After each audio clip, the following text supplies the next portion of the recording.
here. We are live. We are standing up and we are speaking out. And I have to say, I'm committed to not falling for the distraction of this weekend, because it used to be, and I'm sure you've What is heard it this a this bunch, Johnny weekend? What Million. is it? What is it? Well, the idea of the late night, the Friday night news dump as a way of hiding a piece of information, right? Oh yes, Rachel Maddow is very Very into keen on that. exposing the Friday night news stuff. Right. Now, what I will say is that anything that goes on long enough, as a standard of any sort, will over time have the potential for being manipulated and turned into its opposite. In idiot terms, in like, DC Comics, for example. No offense to DC, is those, if you you either die a hero or you live long enough to become the villain. That idea, which is really less about character on the part of superheroes or even the people who would become them, and more about bored writers running out of stuff and not getting clearance from the comic book to create a new villain, because that takes a meeting when you get into be the big comic book days. You can't just make up a villain and go, I needed a dude who's made completely out of chains for this one particular thing I was trying to do. Like, no, you have to talk to the villain board. And that reflex in storytelling often comes from this idea that, it's just lazy. But in real life, any system, no matter how good, will eventually become, if you don't have guide rails set up to protect it, it can literally be used for its opposite. And I think no better example I can give is the Catholic priest molestation scandal. That you have a system where families, and especially children, have a relationship with a person that they think literally represents God for them, for their family, the most trustworthy person in your household, in your life. And all it took was some pedophiles going, hey, what a great thing I could barnacle onto. It's about everything. All it takes is some pedophiles. That's all. Yeah, well, we'll get in on that. That conversation with Ghislaine Maxwell and her arrest, and whether or not they're looking for her body double right now. But in all honesty, that's what I'm talking about. You can always, whatever system's in place, however good, eventually, unless you constantly work and reframe it, you will always have people who will go, okay, there's a gap here I can exploit. This is something I can take advantage of. And like Johnny Million drinking some sort of weird beverage live on the show. What is that? Cold brew coffee concentrate. Oh, it's concentrate too. You're going to add your own water. He needs a little wake up. I'm going to add some skim milk. Oh, look at that. All right. So it's not. Yeah. It's not. Oh, you never get to see me dance. No, this is true. And people on the radio can't. So you just have to picture it in their head. So in this Friday night news dump idea, the running storyline is and has always been that any piece of news you want to bury, you release on Friday night relatively late, and nobody will cover it, because either stuff will happen over the weekend that will eat it, or something you launch Monday morning, which became the primary tactic. The primary tactic for dealing with the Friday night news dump was Monday morning we'll release a new bill, or some sort of controversial piece, of legislation that we're going to work on, or an executive order that does something.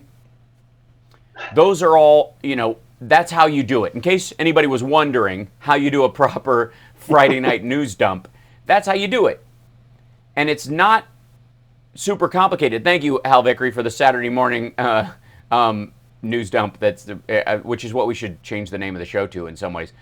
That used to be the system. The system was piece of news you wish would go away, released on Friday night. Piece of news you want to eat that piece of news, released on Monday morning. As soon as we and that strategy showed up right around the time the 24-hour news cycle cable news thing started, because even cable news couldn't afford weekend programming. And if you'll recall, MSNBC for the longest time didn't rerun episodes of their best shows of the week like they do now. They played like prison reality shows. That's right, and it got huge ratings. It did. I mean, so weird. It took a long time to catch up with the advertising revenue of Lockup, but eventually they did. That's right, but eventually they did. So Friday night you release a piece of news, Lockup all weekend. Monday morning, in the case of this president, you tweet out some nonsense, or you sign an executive order about something that's relatively controversial. It'll eat up the news cycle, and the story you wanted buried Friday will die on the vine. Now, the opposite, that system, which was an inversion of the actual system, which is if you put it out on Friday, no one will notice, that story has been inverted and manipulated into a system wherein if you want to drop the old Monday story, that you want to eat the bad news on Friday, you now release that Friday night, and it will eat the story that's been going on all week. And so Russia has been paying bounties for the scalps of American soldiers, for the deaths of at least 10 Green Berets last year. We lost 20 soldiers in Afghanistan, half of which were Green Berets. That there is a through line of money. The money was sent by Russia, received specifically by the militants that killed our soldiers in a timely fashion that recognizes that they were asked to do it and that they were paid when the mission was accomplished. That piece of news could not be more damaging to Trump's re-election campaign. Like the rest of the stuff about him, a lot of them have just shrugged it off. His RICO level gangsterism, his disgusting behavior towards the opposite sex, including female leaders of other countries, whom he apparently berates and treats like garbage for stuff that bothers him on the same level as apparently stuff the men do. He just seems to feel extra juiced by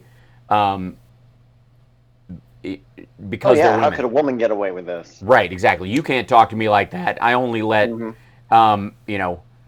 Then when you get like an Angela Merkel in the picture, who's like 10 times the leader he'll ever be, that's gotta really ruffle his feathers. Oh, it stinks, and everybody knows it, and they talk about it all the time, and he hears it at all the the UN meetings. And remember, by the way, that Donald Trump heard about this Russian story at least this time last year, earlier more than likely, March of last year.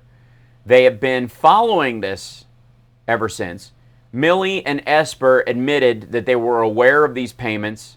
There is no way that something they were made aware of that was of this high level is something that would not have been brought to the president, simply because, even if you were like, this doesn't rise to the level quite yet of presidential information, that whole argument that they've been floating, understand that the minute he started going, we need to let them back in the G7, Esper and Milley would have come to him and said, whoa, tap the brakes. We need to let you know something. Yeah, here's a thing that you might want to know before you start waving that flag. That's right. You might factor this into your thinking right now. It's disgusting. It's dismissive of the lives of the very people that sacrifice for our country. It is antithetical to every possible version of patriotism that anybody could ever imagine. And it's so bad that everybody just has to either pretend that it's not true, or that they don't plausible believe the deniability, intel, or he didn't know. Right. The plausible deniability thing is the only thing he's shooting for.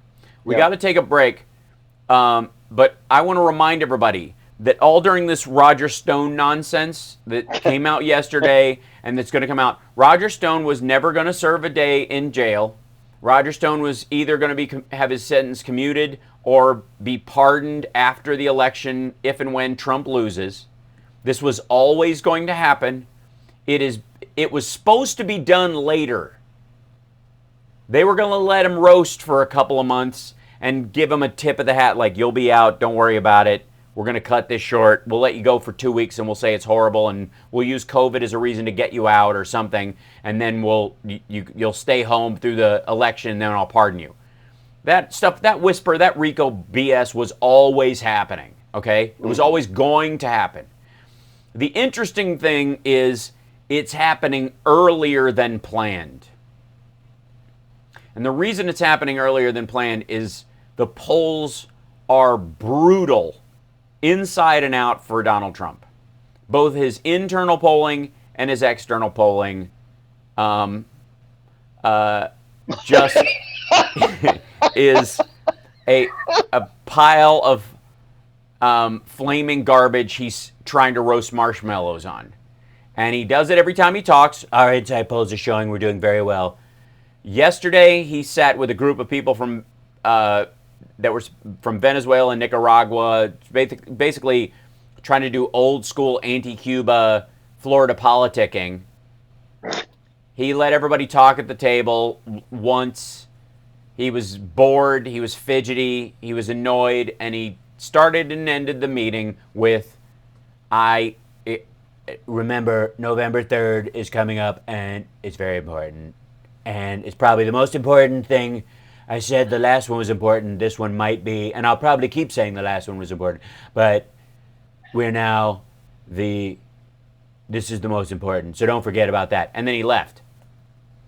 He did the same thing when he went to Southcom. He went down there, talked about what he perceives as victories, and then he left.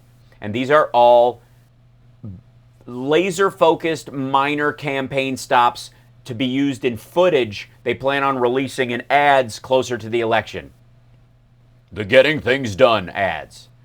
And that's, I can't repeat on the air what he actually said during the thing. I'll say it during the break to Johnny Million, but we got to take a break anyways. We'll be back right after this. It's the Hal Sparks Radio program, mega worldwide on WCPT Radio, Chicago's Progressive Talk. We're raising money to get Johnny a gimbal because he's wandering around his house with his phone on a... Yeah, it's great. Your plants need some water. Oh, and you get the AARP bulletin? I do. I'm 50. Oh, that's right. I don't get that. That's weird. We'll be back right after this. Oh, right. We'll be back.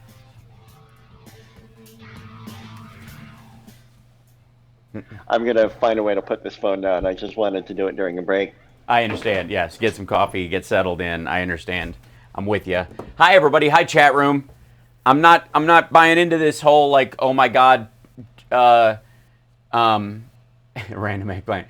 I'm not buying into this whole nonsense that, that we all have to be clinging to, oh my God, Roger Stone and what he did and how he got him out. And, like he's going to go for Flynn. He's going to, like, all these folks.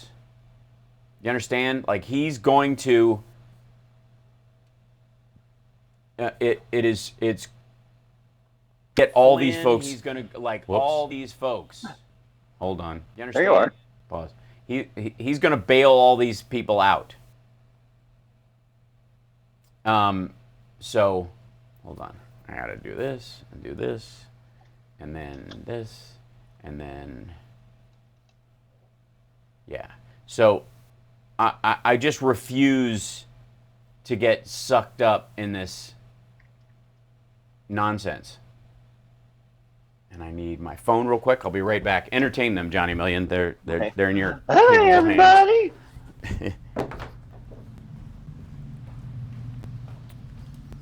My phone over there. May I have my phone? Thanks. Yeah. Back in 60, guys. Thank you.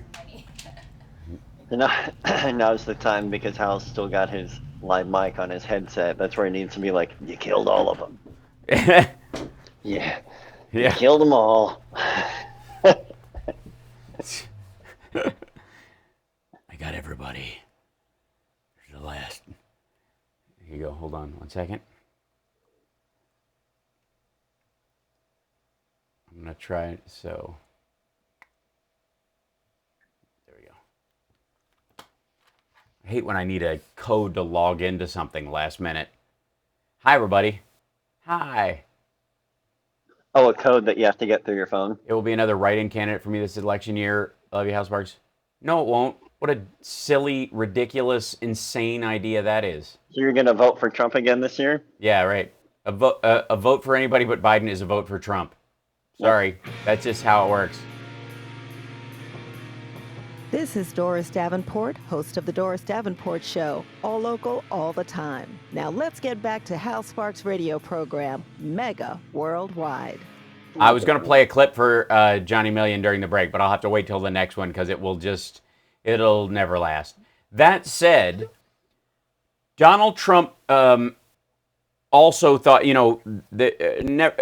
never let it be said that they can't multitask over at the Trump White House.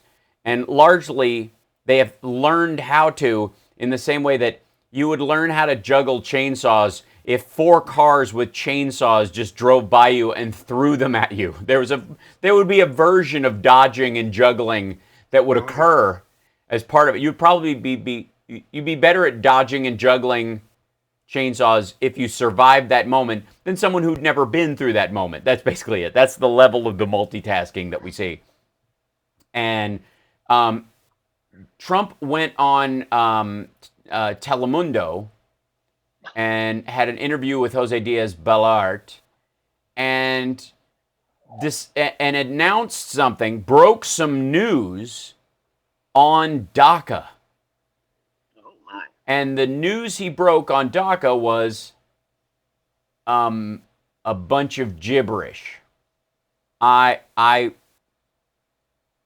don't know what he actually said. I heard it. I heard the words, and I heard the order of the words and what little inflection of the words are, because I don't know if you know this, but Trump has taken to removing all emotion and inflection from his voice when speaking. Like, as much as he caps locks on Twitter, he pretty much just talks in it. Yeah, it is beyond dull. So this was his answer. Of course, Jose Diaz-Balart, because of the recent case that was before the Supreme Court that Trump lost around DACA, of course, is going to ask him a question about this. This is a question you're going to be prepared for. You're also going to, you have to understand that he is answering this question in the context of he's in Florida. He's meeting with people from Venezuela and Nicaragua to try and tag the socialism of Venezuela to Joe Biden. Adorable. And he's also down there talking, just basically because it's a must-win state for him, and talking about how he's against the normalization of relations with Cuba that Obama started, largely for the reason that Obama started it. There does not seem to be any other reasoning behind his negativity towards this, because every reasoning they seem to bring up is the reasoning that Republicans have given for years why we should do business with China and why we should negotiate with North Korea. Considering what Trump has talked about, and thank you, Matthew, considering all those things, you'd think that he would understand the argument that was put forth by the Obama administration, which was a pretty straightforward kind of American idea about stuff like, hey, how about we don't do this with missiles and bombs? How about we normalize travel so people who are Cuban Americans who escaped and came to the United States can safely return home and see their families and engage in business with them, and then over time insist that those people, the people there be allowed to fly to the United States.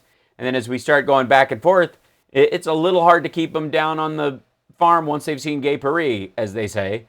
And for some reason, Trump hates that, and I think it's simply to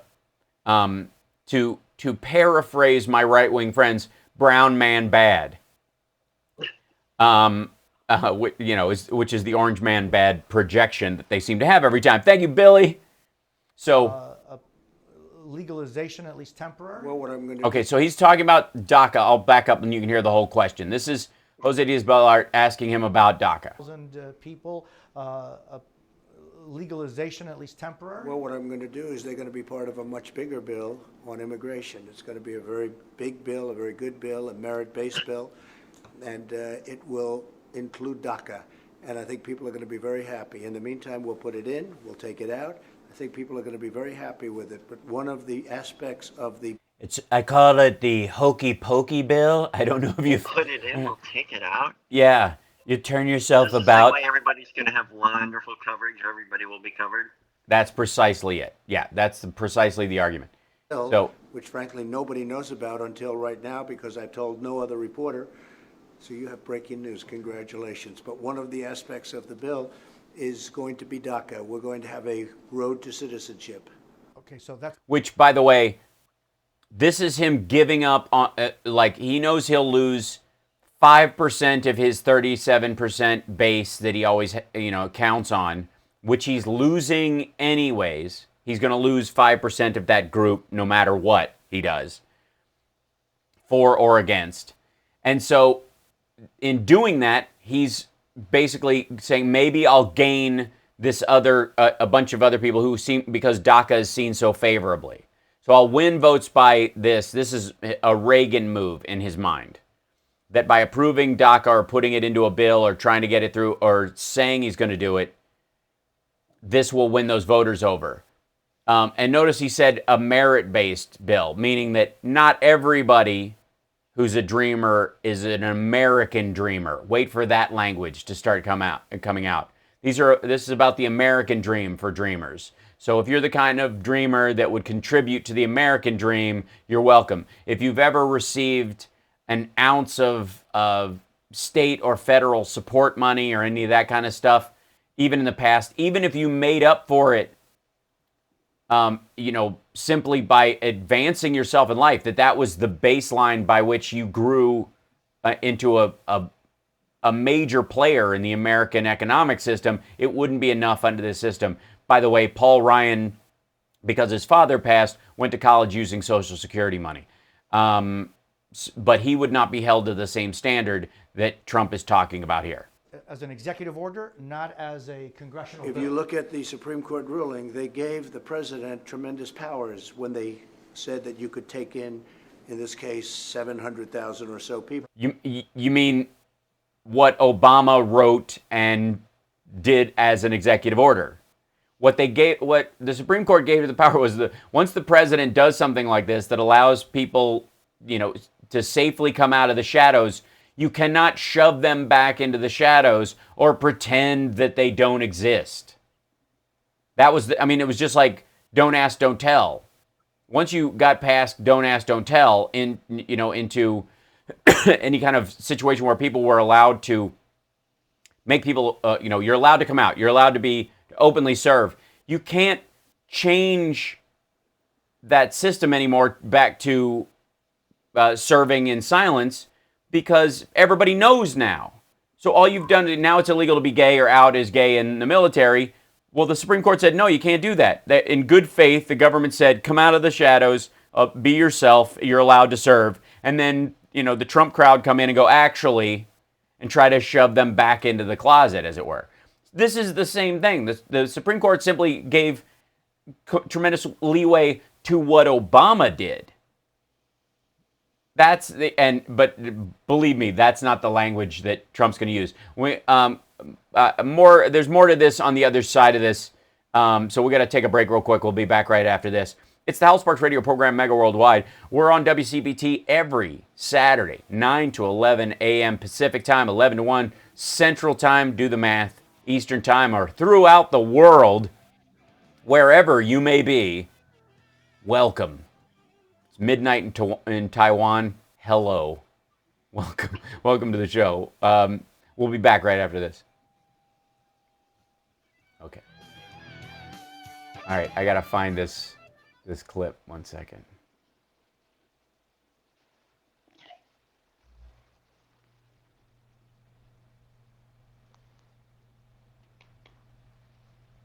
Sanctions on Nicaragua for human rights violations. They've been violating a lot of human rights. A lot of very bad things are happening in Nicaragua.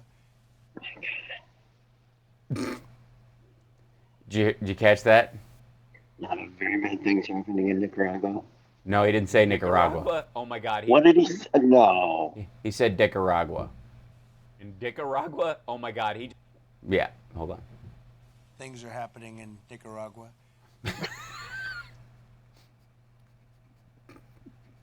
So I can't play it on the show. I mean, I guess I could play it, but not.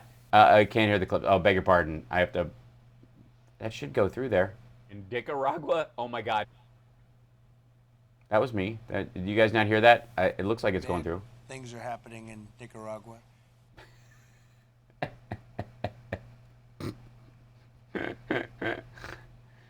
That was so good. Bad things are happening in Nicaragua. Aw, kitty.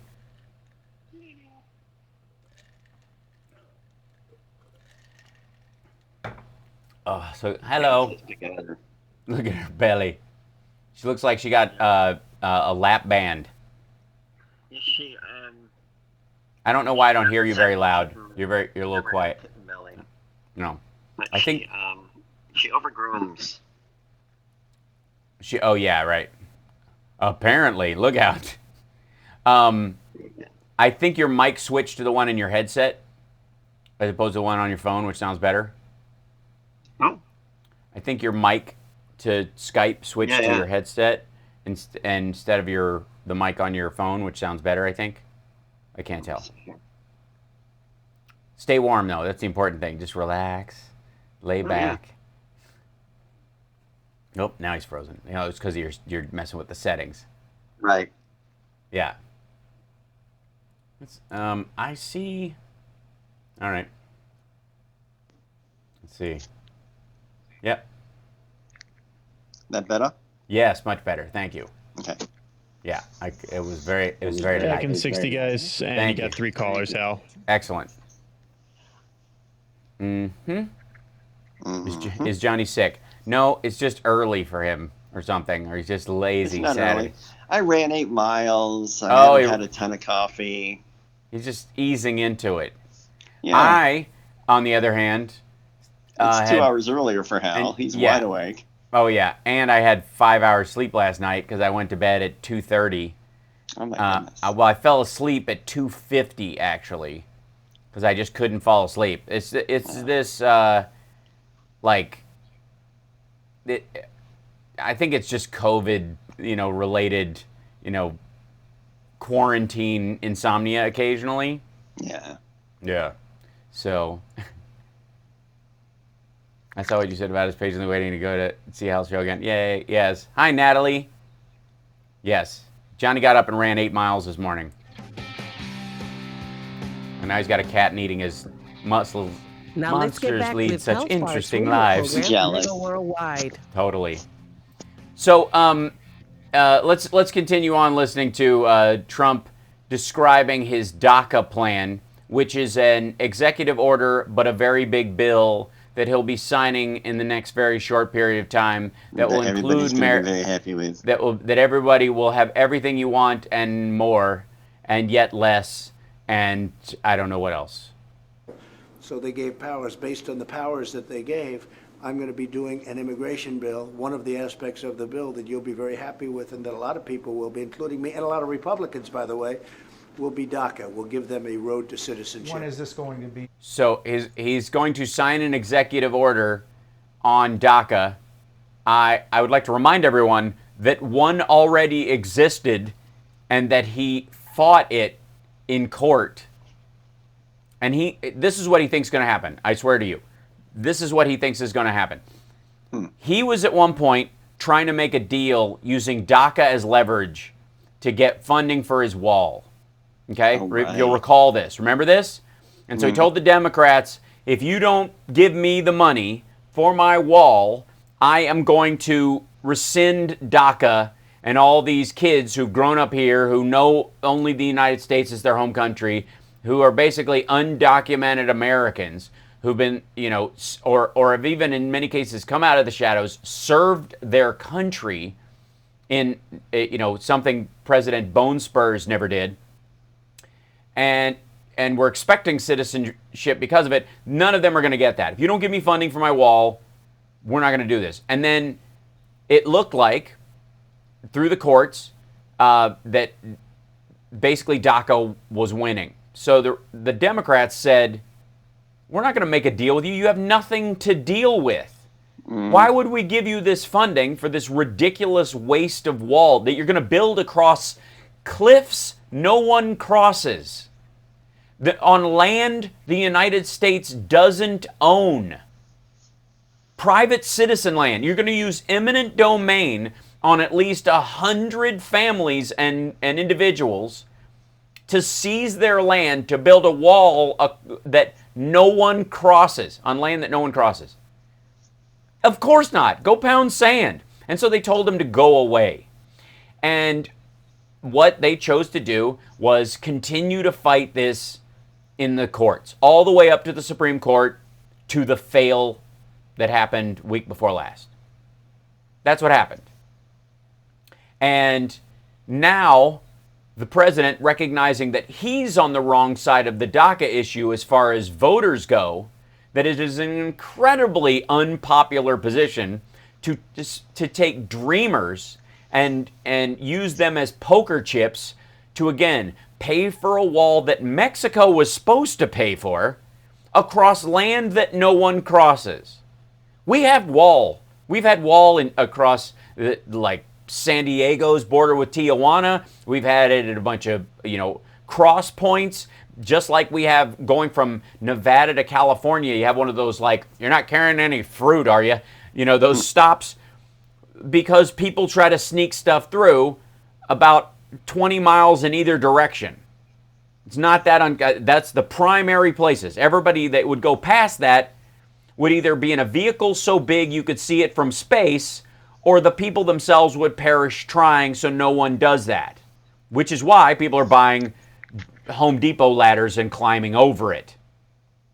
So the Democrats are like, we're not going to give you money from the defense budget to build a wall on a cliff no one's going to climb, to go through a stretch of desert and die in it, because it's a waste of money. We can use drones and other stuff for the rare situation where something like that might happen. But we've got infrared cameras all along those areas. We don't need walls for this. It's a waste of time. And again, we lease the sites for those from the people who live there to put those camera posts up. It doesn't keep their animals from grazing. It doesn't keep them from getting water. Like, this is a porous border because it's real life. So, normal argument. This is ridiculous. Like, here's some money to repair the wall. We're not building any extra wall unless some of it falls down. Because nobody's going outside the wall. Nobody's going around it. There was not at any point in all the caravan stories and all that stuff we heard, there was not an epidemic of people going around the wall. There wasn't. There were areas that were close to those crossing points that had no wall or had fencing that was easily torn up, and they replaced it, as they have many times, with a harder barrier. But the rest of it, they're not going to build a great wall of the USA across the border, which is what he wants. And he was going, oh yeah, well, I'm going to kick the DACA kids out, send them back to countries they have no relatives anymore in a lot of cases, that many of them don't even speak the language. Right. Yeah, I was going to say that. And drop them off to die or be killed by gangs, or all the things the caravans allegedly were fearing. I'm going to drop them in. I'm going to murder these kids if you don't give me money for my wall. That's effectively what he was saying. And the Democrats said, you have nothing to bargain with.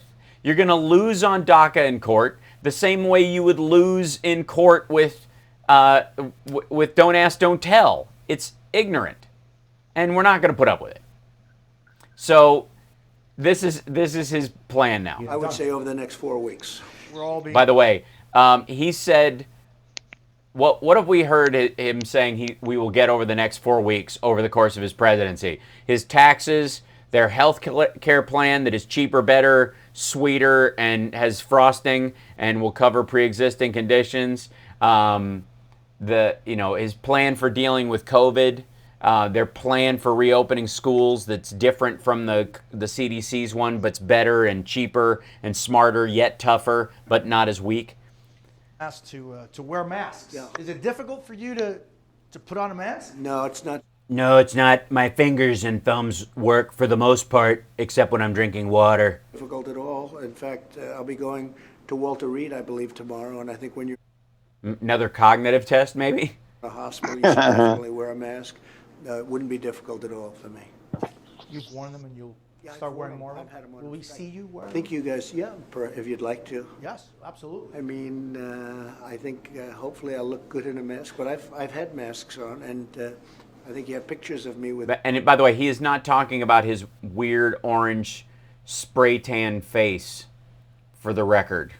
Like if you get a chance to watch this interview online, which you can on YouTube, he's more orange than normal. His ears aren't. I mean, it was a straight-on spray tan. He just can't be bothered to turn his head during the spray tan or the airbrush makeup process, or he smears it on himself.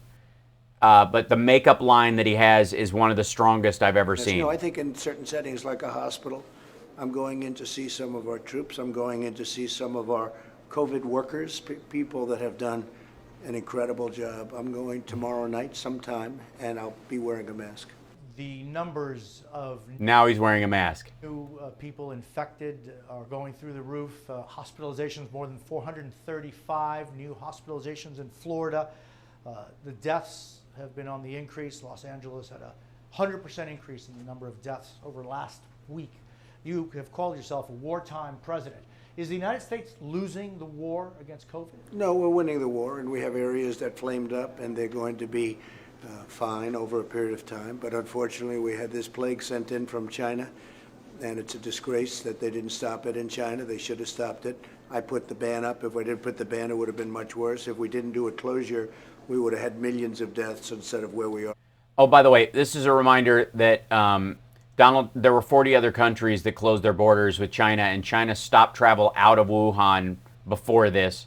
That the major airlines, Delta, American, and United, all stopped travel out of China to the United States. That the 40,000 people that came from China into the United States after the so-called ban, which was only on non-resident visa holders, didn't strategize about anybody flying through another country. So if you bounced through Japan, if you'd managed to get out and you were 8 feet away from the edge of Wuhan, or anywhere in the Hubei province, you could fly to Pakistan, and like that part he kind of conveniently forgets. Right now, but it's far too many. One is far too many. But our testing is far superior to anybody's. And and the old he also throws in the old chestnut. Millions of people would have died if we hadn't put on the ban. The millions of people number is if we had no functioning government and we didn't bother to do anything. So every time he says a million people, understand that he's saying, I consider it an option to abdicate my responsibility as president in any circumstance. That's what that is. Mm-hmm. Now tested almost 45 million people, and that's helping. It's a contagion, by the way. It's not a genetic test. You're not going to find out, or a blood typing test. Oh, and now that we know you're O forever. All those people who, if they haven't had it already, if they weren't positive for the test, will more than likely need another test. Greatly, but it flared up in areas where they thought it was ending, and that would be Florida, Texas. Nobody thought it was ending there. Everybody knew it was growing there. These are places where it hadn't even gotten off. Yeah, it hadn't even gotten off the ground yet. What's it? By the way, Johnny, what's it like? We got to take a break, but are you noticing less mask wearing or more mask wearing? What's the general? This past week, it's picked back up again because people are actually noticing the news, but it was starting to taper. Yeah. Because people were like deciding that they were done with it. Like they just saw what was going on. They were And going with the Illinois herd. was actually, before it was impossible to stop it, Illinois was on track to keep reopening. Right. We were like one of the few states that were doing okay, and now we're not doing okay. Right. Let's take a break. We'll be back right after this. It's the Hal Sparks radio program, Mega Worldwide on WCPT Radio, Chicago's Progressive Talk. The only place right now that isn't buying the Roger Stone distraction. We'll be back with your calls, 773-763-9278. Yeah. All right, I'm going to go get on my laptop because I think I might fall asleep. Yeah, I noticed. I was like, we're going to lose you, and then it'll be adorable. But I think I have the ability to draw on your forehead from here digitally. Just put a dick up. Yes, right. Are we still on the air? No, we are. Okay. Well, we're streaming, but okay. Somebody is All right, saying I'll be right back. I'm going to hang up. Okay. I'll cool. call you right back. Excellent.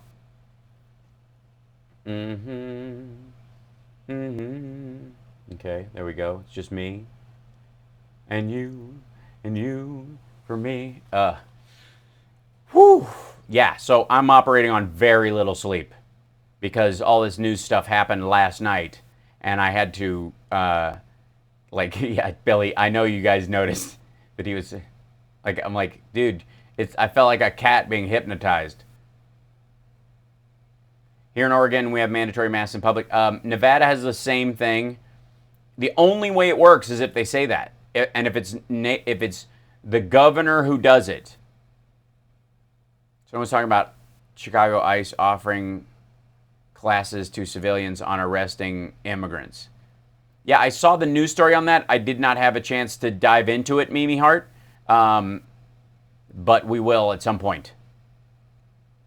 Low sleep due to anger? No, wasn't angry, just up reading. My husband's childhood pal has COVID now because some guy showed up at work sick and didn't say anything. Yeah, because a lot of people are afraid. Drop the after show today. We're here daily anyways. Much love. Oh, yes. Thank you, Can't Stop Lying. Yeah. Back in 60, Hal, and you got full phone lines. Oh, look at that. Go figure. I'll put this over here, and Johnny Man will be over here. Thank you guys for your love and support today. Appreciate the super chats. I don't have the means to go back through like I do with my other software and thank everybody retrospectively, so I'll try and keep on top of them. Thank you, Corn Dog, for the super hearts. Thanks everybody for joining us today on Twitch and all the folks who are joining us on YouTube, especially. Infotainmentwars.com is the website. That's the link that will take you to the YouTube channel where you can subscribe. Give us a thumbs up, like it. The folks on Facebook, hop over to YouTube, subscribe. Come on, you can do it. I know if you're on Facebook, you've got a YouTube account. Come on, you know you can do it. Do it. Or you can subscribe on Twitch. This is Tom Hartman, and you're listening to the Hal Sparks radio program, Mega Worldwide on Chicago's Progressive Talk, WCPT. As Johnny switches to his laptop to join us when he calls back in, we've got full phone lines, so I think it behooves us to grab one of them right out of the gate. Who do we have, Devin? First, we have EO from the chat room. Oh, EO, Electric Outcast, how are you? What's up? How are you? Welcome. Well, to give you a brief rundown on what's going on my end in terms of COVID, we're about to reach 35,000 cases, and we're at 1,200 deaths right now. Right. Yeah. And basically, my city's in the very high over 550 cases. Do you know what the limitations on the ICU beds and the like are at this point? They're basically worried about low hospital staff at this point. Right.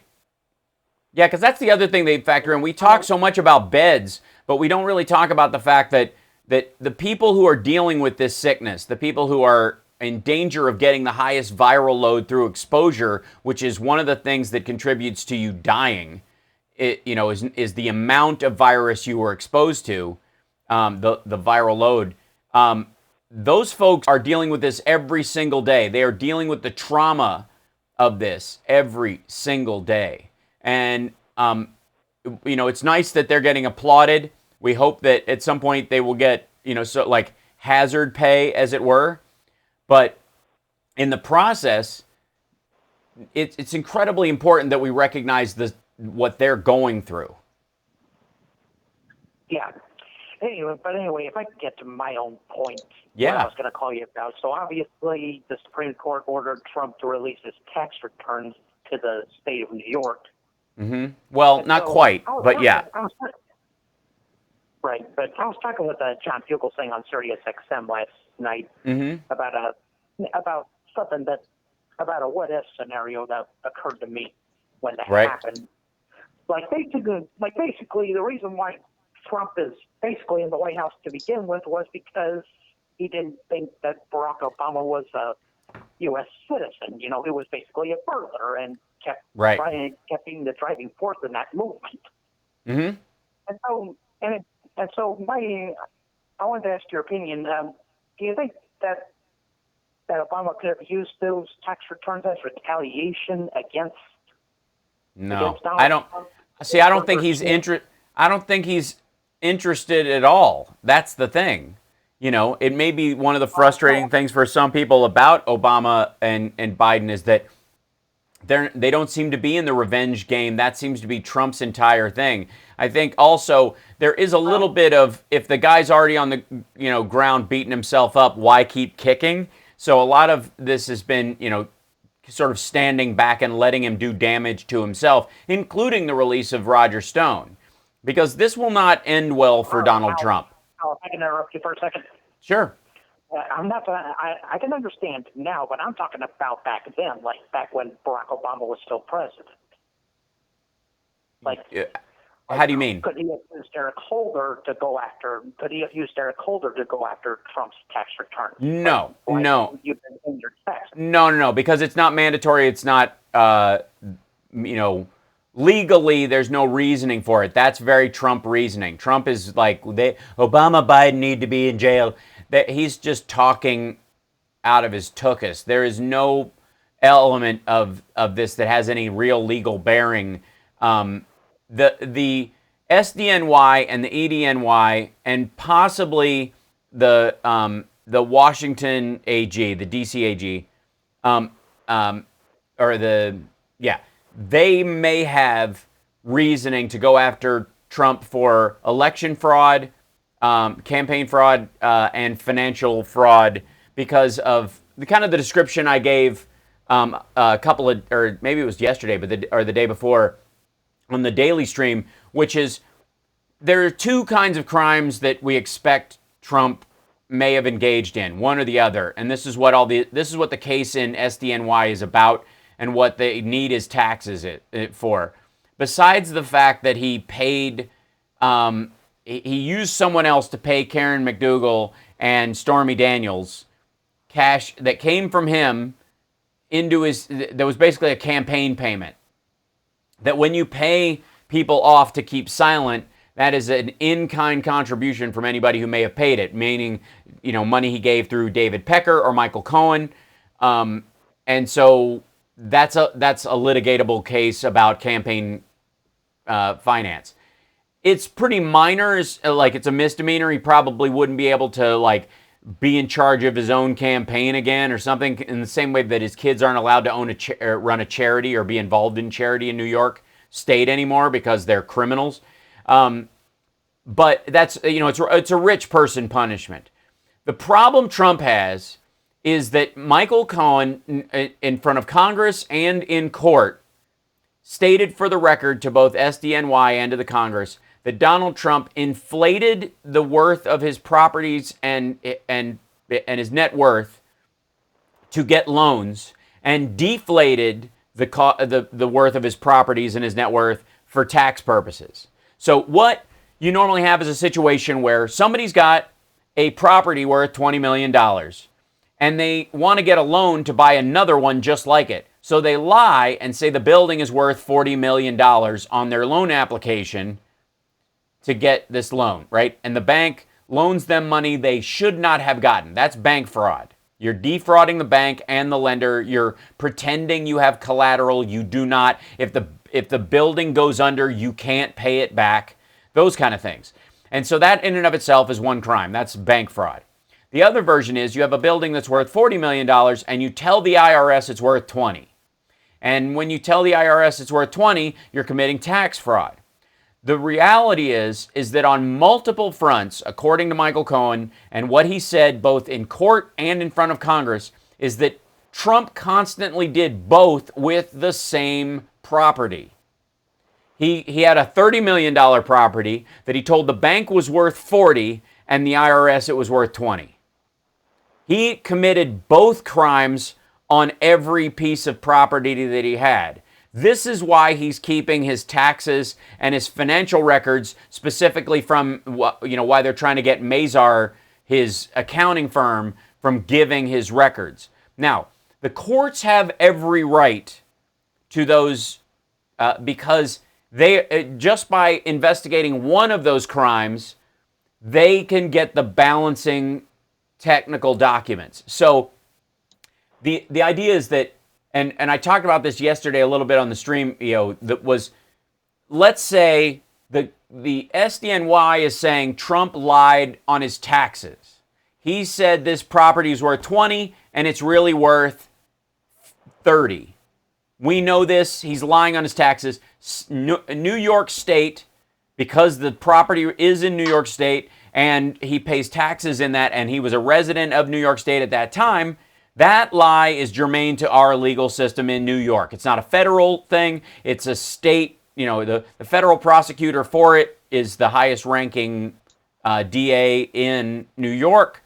But because it's such an integral part of the economy of New York State, they can bring charges in this. Okay, so he said he's got a $30 million property. He told us it's worth 20. One of the things that you are going to ask as a lawyer is, did you tell anyone how much this property was worth? When they ask him, they're gonna go, who did you tell anybody? Because he's gonna go, I thought it was worth 20 when I filled out my taxes. And they're gonna go, okay, did you tell anyone it was worth 30? Did anyone tell you it was worth 30? That's going to be an integral part of the lawsuit, right? So they're going to go ask where else he established, both either verbally or on paper, the worth of that property. And the place that he most distinctly established the worth of that property on paper was when he asked for a loan on the property, because he told the bank what he thought it was worth. Now, if they get those papers and he told the IRS it was worth 20 million and he told the bank it was worth 20 million, no harm, no foul, done. And if that's what you said, you give your you have your, even under seal, you have your accountants give that to them. We got to take a break, but you have your accountants give that to them, and they go, look, see, we said 20 both places. Done, end of story, leave us alone. If you didn't... I yield the remainder of my time. Yeah, well, thanks very much, EO. Appreciate you calling in. We'll be back right after this. More of your calls, 773-763-9278. Schlemiel, Schlemazel. House of Pepper Incorporated.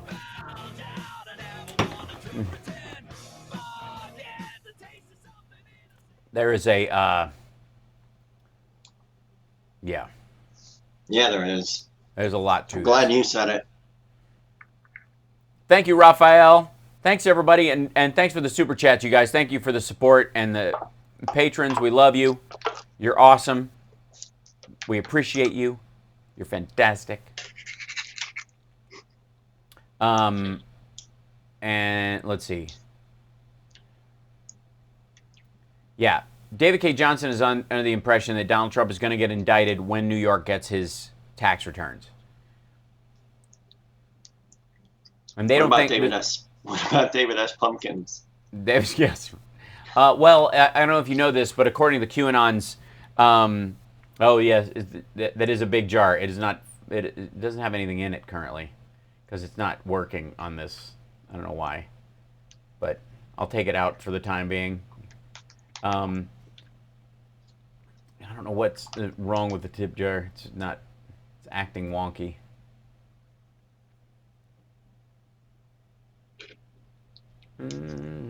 What were you about to say on QAnon? So the QAnon people are convinced that, thank you, Brian, that Tom Hanks, because he was on the flight manifests of Epstein, because Epstein flew around a lot of famous people, along with like Kevin Spacey and Chris Tucker and a bunch of other people, because you use those folks as cover. That's what you do. That they think he's part of the cabal. They think he's part of the pedo cabal storyline, the Pizzagate thing they've been pushing all along. And there were dozens. YouTube was flooded with dozens of videos of Tom Hanks has disappeared videos. Oh, really? Because he got COVID, and then they were convinced that other people were writing his tweets for him and posting for him on social media because they were escaping to, some pedo underground lair to hide. Yeah. It's why they were in Australia, I'm sure. Yeah, exactly. Because God knows we don't have a jurisdiction in Australia and a... No, once you get to Australia, there's no getting you back. There's no extradition with Australia, It's they can't understand a word they say. That's right. It's barely an English-speaking country. So, yeah, the Kevin Spacey thing, I think, he's the last guy you want around in your little, hetero pedo game that you're playing, apparently. But this was a running thing or whatever, and then he just showed up on. And they're saying he's part of some sort of big, UN pedo conspiracy because he's trying to get people to wear masks. That's the other thing. They're trying to get us to breathe our own carbon dioxide so we will die. And that's that storyline. So the masks won't protect you against the virus, but they are so restrictive that molecules of different air particles cannot make it through. It all makes sense. That's right. So they were running this whole thing there were dozens of videos. Wow. And then all of a sudden he showed up. I'm really afraid to look for those things because then I feel like my YouTube search history is just gonna get tagged me for the rest of my days. Yeah. Can't Stop Lying says Tom Hanks was on Josh Gad's reuniting for Splash via stream. Oh, that's nice. Love Splash. Oh, those Josh Gad things are really cute. Did you see the Back to the Future one? Yeah. That was really sweet. When they brought in the, did you see it all the way to the end? They brought in the OG girlfriend. She was like, after everything ended, she came on. She's like, hello? Like, it was a total bit. It was great. She's I was told, where is everybody? Josh? It was really cute. Gigi, did they bring on Eric Stoltz? No. I've been talking about Eric Stoltz in Back to the Future way more than I should. Ever since I saw those clips, it's been so jarring. And the woman who played the mother got fired. Leah Thompson got that job basically because she looked more like Michael J. Fox than because Eric Stoltz was such a ginger that they hired a woman that looked more like him to play his mother. I didn't realize two parts changed that quick. She lost her job before they even thank you. Before they even took it off. Yeah. Yeah. That's crazy. And I felt bad for her because I think she either quit the business or stopped doing movies after that because it was such a shocking Rita Wilson. So the thing was just like they weren't jiving with, or like they wanted Michael J. Fox all along, and then like his Family Ties schedule was too restrictive, and then they're like, you know what, let's just work around his schedule. Because I heard that he would work like 18, 20-hour days. Yeah, and also Stoltz was apparently being a pill. Really? Yeah. What a bad time to be a pill. Oh, don't be a pill then. You end up doing The Fly too. You just did Mask. All you need is a comedy, and then you got a lock. Yeah, you got a lock on it. Yeah, you got. I mean, he would have been. Can you imagine? Because he wouldn't have ruined Back to the Future. Nope. You're listening to the Hal Sparks radio program, We love Jane Child. I've had people walk out of me before, but not when I was being so charming. Video streaming at HalSparks.com. I don't care for you or for the putrid sludge you're troweling out. Puss-faced little pimpstick. True progressive talk. We're honored to have with us today our amazing Vice President, Mike Pence, and his wonderful wife, Karen. So we have a bunch of callers on the line. Let's see who we got, Devin. Next, we got Raleigh out in Hinsdale. Excellent. Is it Riley? Yeah. Hi. Yeah, thank you for taking my call. Sure. I wanted to get your opinion on something. I'm 86 years old. I've been a long-time Democrat, and I've been thinking about what issue would motivate voters most to go out and vote for Democrats. Uh-huh. And here's what I come up with. I think the number one issue is going to be survival. It's not going to be, health care. It's not going to be infrastructure, et cetera, but staying alive is going to be a very big deal. So I'm thinking about that. I came up with a campaign idea that I sent to Tom Perez, which is it's a matter of life or death. That's the headline. And then I explained that Donald Trump and the Republican Party have caused millions of people to die each year because of their policies. And then I go on to explain, I won't go over all of them, I'll just give you an example. First one is the pandemic, and I explained that they were very late in doing anything about it. They don't believe in it. Number two is health care. They're doing their damnedest to try to get rid of health care, and that'll create millions of more people to die. And anyway, gun control, et cetera, et cetera. So I end by saying that, it's a matter of life or death, and it could be your life or death. The other headline I've got for an alternative one is that the Republican Party and Donald Trump are the party of death. And I feel that the Democrats have got to play hardball this time, and this is a hardball I agree. idea. I mean, I honestly think you've hit something. You've hit on something that I think a lot of people are thinking, that not only about the death of people, because this sort of wanton disregard for life and limb that this president seems to have, because he's all about everybody else sacrificing for him. Yesterday, in his little gathering with the folks from Venezuela and Nicaragua, the woman who was sitting right to his right handed him a pair of cufflinks that were her father's, who had survived, I think she was from Cuba, had survived escaping Castro's Cuba. He wouldn't even touch them. He didn't take them from her, even though she'd washed her hands, even though I'm sure the Secret Service knew he was going to get them. He would not physically touch them. He got up from the table without ever touching them for fear of COVID. He has a different standard for everyone else than he has for himself. And on so many fronts, this is a consistent refrain with him. I mean, he stands behind the troops, but he would never have been one. He puts the blue wall up in front of himself, but he wouldn't do anything to protect cops other than send in military forces, which is exactly what any dictator would do.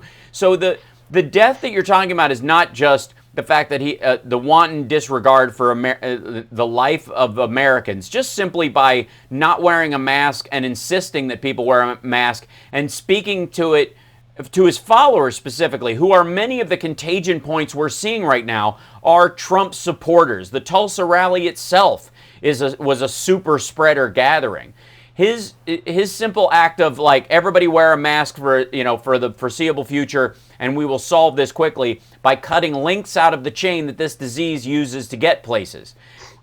He could have done that. He chose not to. The reason he chose not to is because he doesn't care. The death you're also talking about is the death of democracy, because that's what he's really shooting for. He has no interest in saving lives. I mean, it's like, he has heard that people of color are more susceptible to dying from pandemic, and that's another reason why he doesn't support it. Now he gets to have his all the calls. I'm sure you noticed this, Raleigh, but I'm sure you noticed that the calls to "we need to open the country quickly" came immediately after the news stories that it affects black and brown people more drastically in this country. There's nothing else in the UK or in Italy or in Europe that points to that somehow white people are immune to it or something.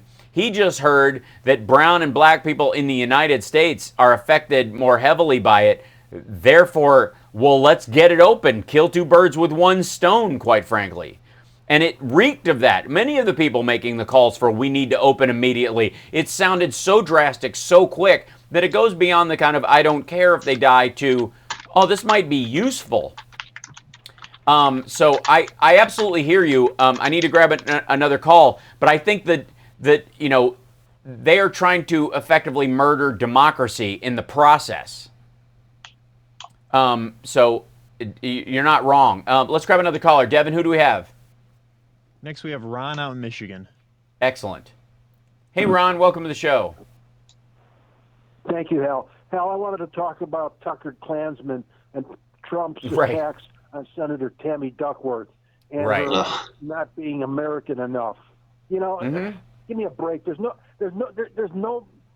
The picture to Tammy Duckworth. If you look into her background, her father. I'm a Vietnam veteran. I was against the war. I don't know what her father's views were, but he was a two-time helicopter pilot, 2 tours in Vietnam. Tammy's a Thai. Her lineage goes back to the Revolutionary War. And as far as patriotism, Tucker Klansman, he doesn't come up to the bottom of Tammy Duckworth's prosthetic limb, the soil on her at the bottom of it, and to call her un-American. It is but here's what their goal is. They fear her, I believe, more than any other vice president, and they are trying to do a Max Cleland Swift boat on her early to try and get her out of the race. Because in my opinion, she fits all the criteria for vice president to actually be at the top of the ticket. In my opinion, she speaks fluent Thai. She speaks fluent Indonesian. She's working on veterans issues, especially suicide. She's you can't get any more American than her story. She's a badass. Selling flowers to support her family on the streets of Honolulu to keep, food stamps. Give me a break, Right. And, you're absolutely right. They're going to run these interference campaigns on anybody there's a whisper about, even if it means, and there's a chance that House members get moved into cabinet positions more so than Senate, for example, and the choice for a vice president is all about we can't afford to lose a Senate seat we know we won't keep. So it's one of the reasons why Elizabeth Warren really doesn't have a shot, never really did in that regard, and why Kamala Harris does, because California versus Massachusetts. When it comes to House people, though, it's very rare that a person from the House is chosen, but she would be a fantastic choice. She's an incredibly articulate spokesperson, both for veterans and for the American dream itself. You're absolutely right, and the attack on her, it's never going to work with anybody who is paying any attention. But really, they're just operating on a where there's smoke, there's fire idea at this point. They don't really care if it sticks. They just want to remember when they had a problem because she must have said something unpatriotic. Like that's because it will never. Especially if it's not at the level that that you would see it. You know what I mean? That somebody being, like if it's whatever the quote was, if it's so low end or whatever they're allegedly accusing her of is so low end, it doesn't actually reach headline status. It allows it to smoke below the surface, and they can pretend that there's something to it. I don't think anybody's buying it though. I think they jumped the shark going after her. Full on. I don't see anybody backing her up, and Vote Vets and all the veterans organizations, are going, who the hell are you? How dare you? The woman lost both her legs in service of her country. You have nothing. Sold them. She sold them for drugs. Is that what it was? That was the story? Mm-hmm. That's what they're pushing? Good. Oh, you know what? Also, Hal. Yeah. One more thing, if I may, Hal. She's the person who coined the term cadet bone spurs to describe. Okay? Really? So she's thrown the gauntlet down. She doesn't back down. She puts it in his face, and she's ready to fight. And that's what we need. We need a fighter. I agree. But I agree. Whoever Joe picks, we got it back. President Duckworth has a very you. 1950s feel to it. I'm just saying. I love it. Doesn't it? All right. Thanks so much. Appreciate the call. We got to take a break. We'll be back right after this. I wear a button that says "I like Duck." I don't know what that means. Duckworth. I like Ike. Oh, I see. You'd wear Like a button only that tiny. said. I thought you said you already wore one, and I'm like, I don't know what that means. I like. No. Fair enough. I'm like, what? That it could mean simply, quite frankly, that there's a great Chinese restaurant around the corner from you, and they had a problem with hanging them in the window, and people reacted weirdly. So there was a campaign to kind of normalize it in the neighborhood, so people could ease up a little bit about it. And like, oh, it's really no different than people hanging a ham in a a window. I do like Duck. Yeah. Beijing烤鸭很好吃。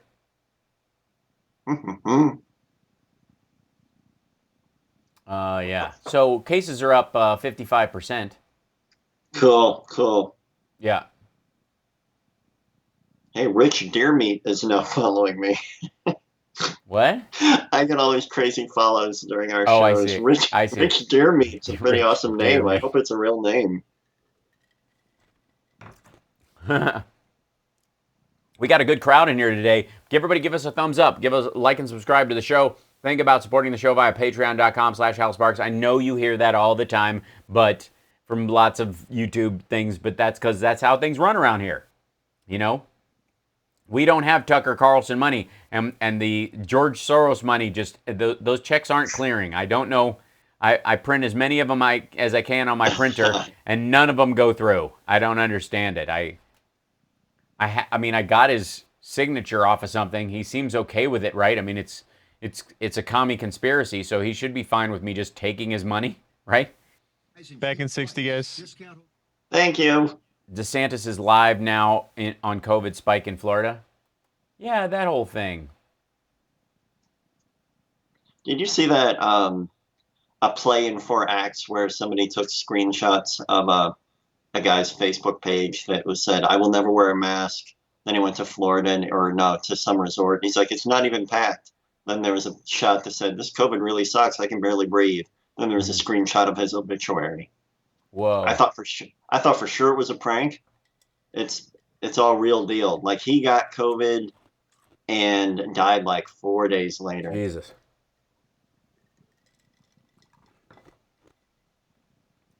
Nuts. And it seemed too tidy, but I snoped it and then ran it past a bunch of other people, and it's real. This is Damian Perdue of Think Theory Radio, Saturdays at 6 p.m. You're listening to Hal Sparks' radio program, Mega Worldwide. He got it right. We barely know him. We got 3.1 million cases plus in the United States because governors like DeSantis have been downplaying their numbers this entire time. We have 133,906 dead Americans from this disease. By the way, every other cause of death has not taken a break, with the exception of car accidents for about 6 weeks. We're down. They spiked right after we opened again. And the ICU beds that everybody goes, well, we're at 99% capacity, or we're at 86% capacity with ICUs, or whatever. And like, we got 13 beds in our area, and 10 of them have COVID patients in them. And everybody's like, the reaction I see more often than not from people essentially is, well, we've got 3 more. What are the chances 3 more people will require ICU in this time, or whatever, from COVID? There's every other reason that people end up in the ICU. The ICUs are almost at capacity all the time. We dialed back the rest of life. Tons of people are dying at home of other diseases simply because they are afraid of going to the hospital for something, or the medical services don't reach them in time, or medical services aren't available because they're all taken up by COVID-19 victims. And then you come in there and you spread the disease because on top of whatever else you have, you also have that. So 133,906 Americans. Of course, the hot spots that are growing, as much as California gets a lot of news around it because it is a ginormous state with a lot of people. And when you see the percentage growth in California, it's also reflective of the volume of people in that state. That they have, not a, as a per capita defense. When you say per capita, there's many per capitas. It's like per capita relative to what? The idea that that California, Washington State, New York, all these areas that had big flare-ups in the beginning are the areas also that have places that are falling. San Francisco, the area around San Diego near the Arizona border, which was growing very fastly, is now receding as well because of steps taken by the California governor and the city officials. Oregon, around Portland, it was rising because of largely because of the unrest. Because there's a crap ton in Portland, there's a crap ton of anarchists and left-wing activists who are just as unsympathetic to their fellow human being as the right-wing Trump rally goers. They don't care. Oregon's got a ton of those folks. Watch Wild Wild Country and get back to me. But New Jersey, New Hampshire, Maine, Pennsylvania, New York, Connecticut, all these areas that were, peaking for a long time started going down. At the same time, Georgia, which was one of the first states to open, Trump was touting how Kemp was the man because he's opening this up. He's getting people back to work. He's getting America back to work. And he's one of these very talented governors with not much of a problem. All the language that Trump uses about these idiots. And what happened? Not only are there spikes in throughout Georgia, but it spread into Tennessee, into South Carolina, into Alabama, and in Florida in the Panhandle. One of the other things that Florida, in its attempts around beaches and all the stories that we all saw that were a huge part of the outbreaks that they had initially, the part nobody talks about is the Panhandle underneath Alabama on the Gulf, which is attached to Georgia. And specifically, there's basically like a go to the beach direction that people go. They go South Carolina to Myrtle Beach, and then they go also down to the Panhandle. So people in Georgia tend to go down there for vacation and the like. And what happened? Huge spike in cases in the Panhandle. It's one of the, we all know about Miami. We all know about Fort Lauderdale. We all know about Orlando. We talk about these places that are high population and have a very high profile in the United States. The Panhandle of Florida is nearly as invisible as Michigan's UP when it comes to the people who live there. It is Florida man territory. It really is. And of course, the tail, Key West, because of the rise is a statistical rise, is also spiking horribly because people ran down there. Dallas, the outlying area of Dallas, all rising. Certain areas just overwhelmingly so. And everywhere you have a state that Trump thinks is more talented than the high populous states. Everywhere he says, well, there's not that many, they don't have much of a problem. That's because they don't have many people at all. Any place you can make an argument from the Trump point of view that a state is doing well in COVID is the same argument why they don't deserve 2 senators. Because their state has the same population as half of Chicago.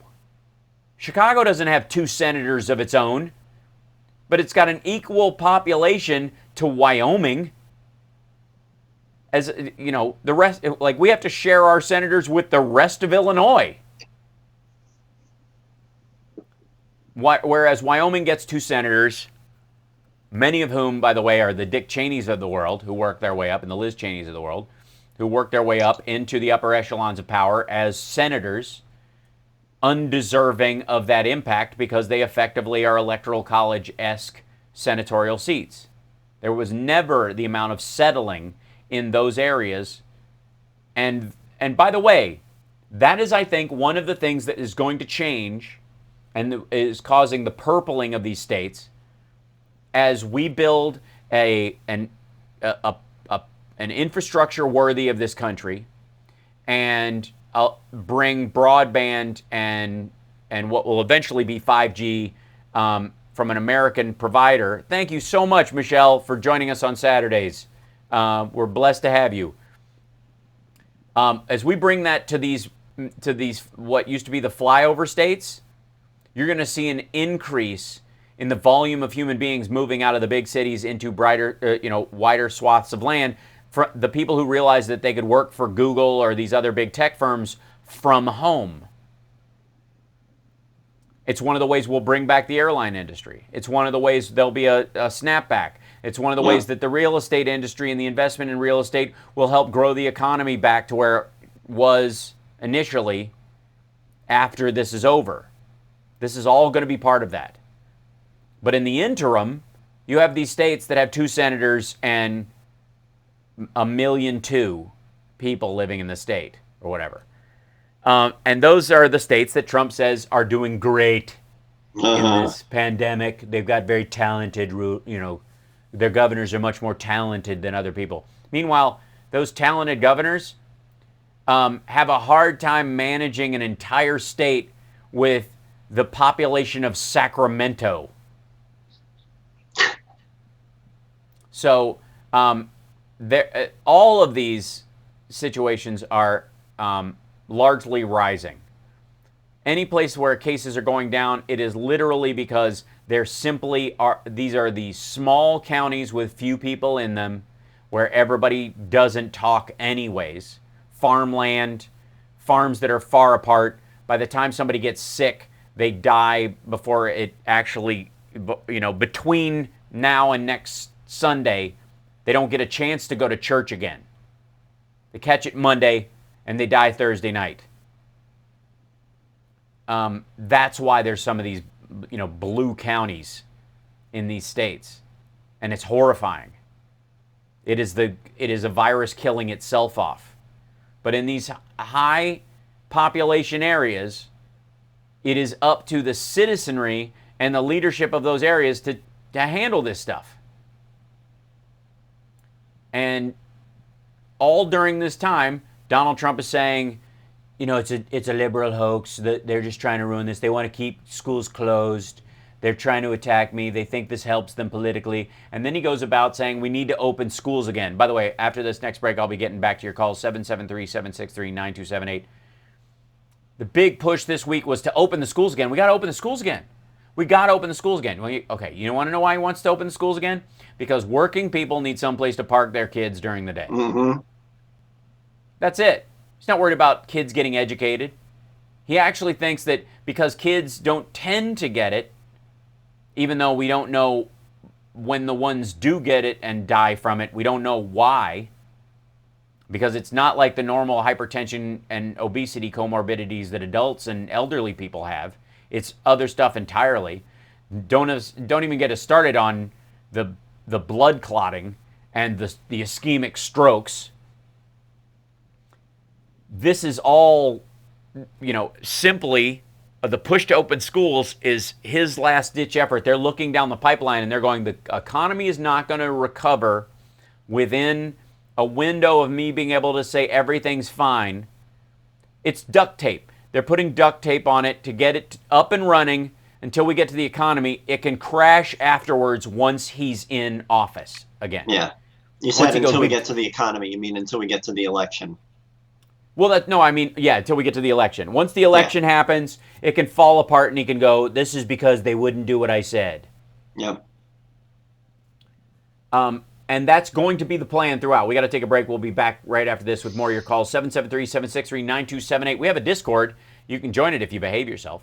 And if you're a Patreon supporter, you get your own special Discord window so that you don't have to worry about trollage. It's lovely. We'll be back right after this.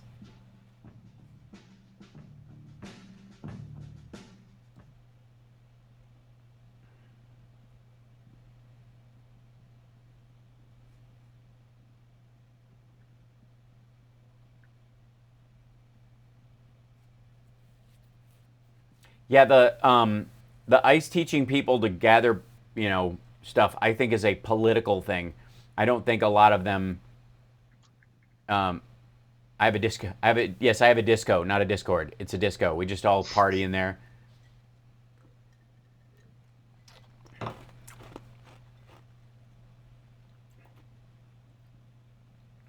I hope we get at least one Trumpistan in there.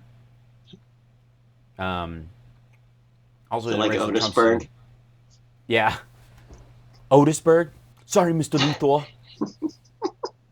Yes. I know. Every time I say Otisburg, it's like putting a quarter in the jukebox. It totally you just is. Start going down Superman. That's Superman 1, right? Yeah. Yeah. Yeah. Sorry, Mr.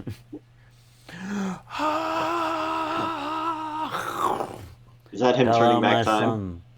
Come on, my son. I forbid you to interfere in the ways of man. So I will turn back time and bring my girlfriend back to life.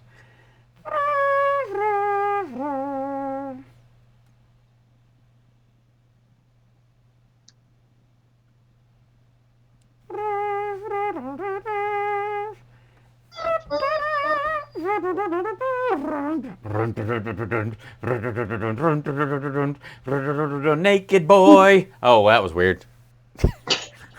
Wow. That took a turn. No, remember the first time you see Clark Kent walk out of the thing? Oh yeah, just his little wieners hanging out. Yeah, and you're like, hey. He had a little blanket that they use. I'm happy to see you too, son. Did you read the comic book? He has a blanket he's wearing that they make his costume out of. Yeah, that makes his whole costume. So that's the only thing that survives with him is his clothing from the thing. Easy. Like, just have it draped over him like a toga. What is the hell? Yeah, I'm drinking a like an amino acids in water mix. Back in 60, guys. Is Superman based on Samson and Moses? No, not per se. I mean, there's elements of that. Certainly, the Pharaoh's gonna kill you. So, people are putting disco memes in the Discord. It's pretty great. I think it should be. It's pretty great. Yeah.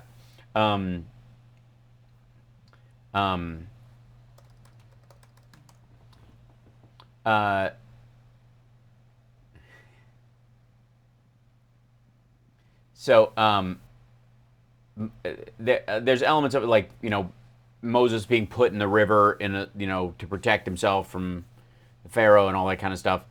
That's been that's Mises anyways. That predates Moses by 1,000 years.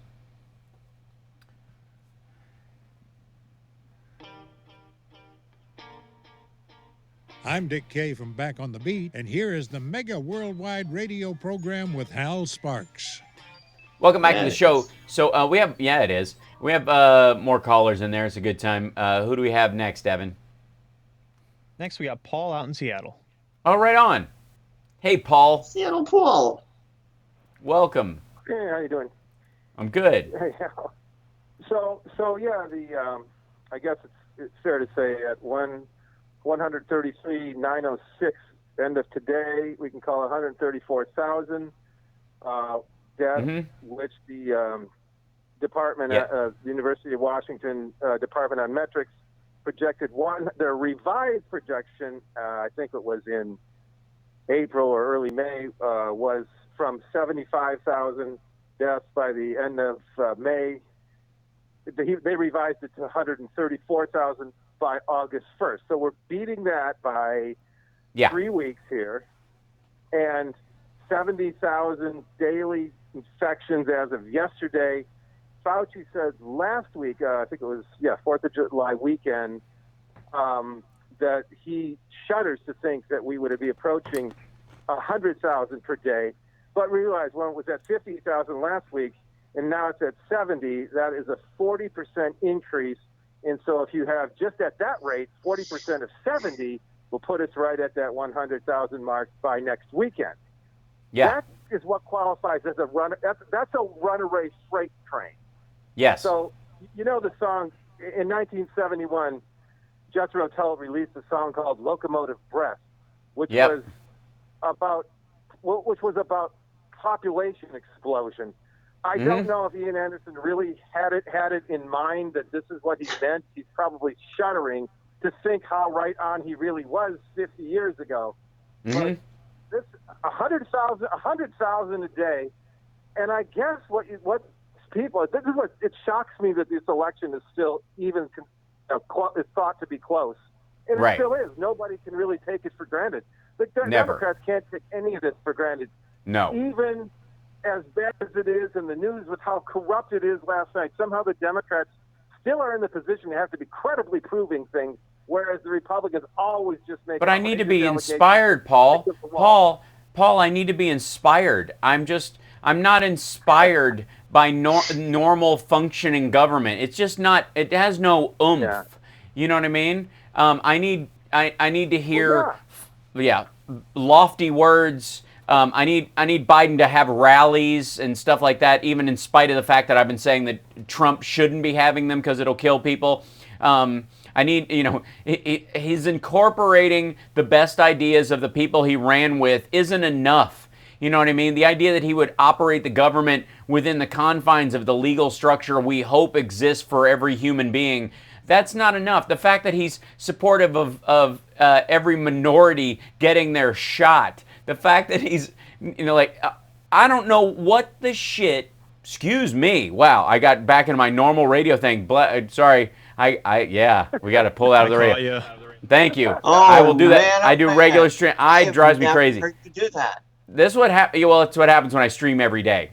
Yeah. I don't know what the hell. Wow. People have to do. I mean, yeah, it gets me. I'm genuinely upset about this because you hear this a bunch. I've heard a bunch of people do this. Where I just don't. I wish that there was. I don't feel like I don't care what you feel like. If you're not inspired by the alternative, how hard of a grip do you need on an airplane, door to not fall out without a parachute on? You know what I mean? Like that's your inspiration. Yeah. How what does that feel like? Are you just like, yeah, you know what? I'm 50-50 about holding on to the door of the airplane. I don't have a parachute. I don't know what, we're over jagged rocks. We're 30,000 feet up, but I really don't. I don't feel like clouds are pretty. I mean, what more? That part drives me insane. And yet, it's going to all the way up every day up to the election. We're going to have to keep making that argument. Well, and you look at as many people have been infected, which I don't know what's the total now. Even unconfirmed must be around 20 to 25 million. I'm sorry, but there are still 300 million people in this country just wide open and ready to be. It's like a grass fire on the Great Prairie. Most of the Great Prairie is still unburned and ready to just go up and And that's smoke. Right, and they're just smoking, walking along, smoking. Yeah. Right. So far, it's taken a farmhouse and a barn, and that's pretty bad. But the whole prairie is ready to burn down, and supporters of Trump just think it's. I keep hearing about this herd immunity. Oh, that's what we got to, and they're all resigned to that now because they're just walking around. But wait a minute, the herd immunity. If you ever look at if a herd of wildebeest in Africa get a virus, a whole bunch of them drop dead. First of all, a whole bunch of them die. There's a bunch of wildebeest carcasses laying around in the savannah. I, for one, am sick and tired of being compared to wildebeests. Yeah. Well, I also are eaten by prey.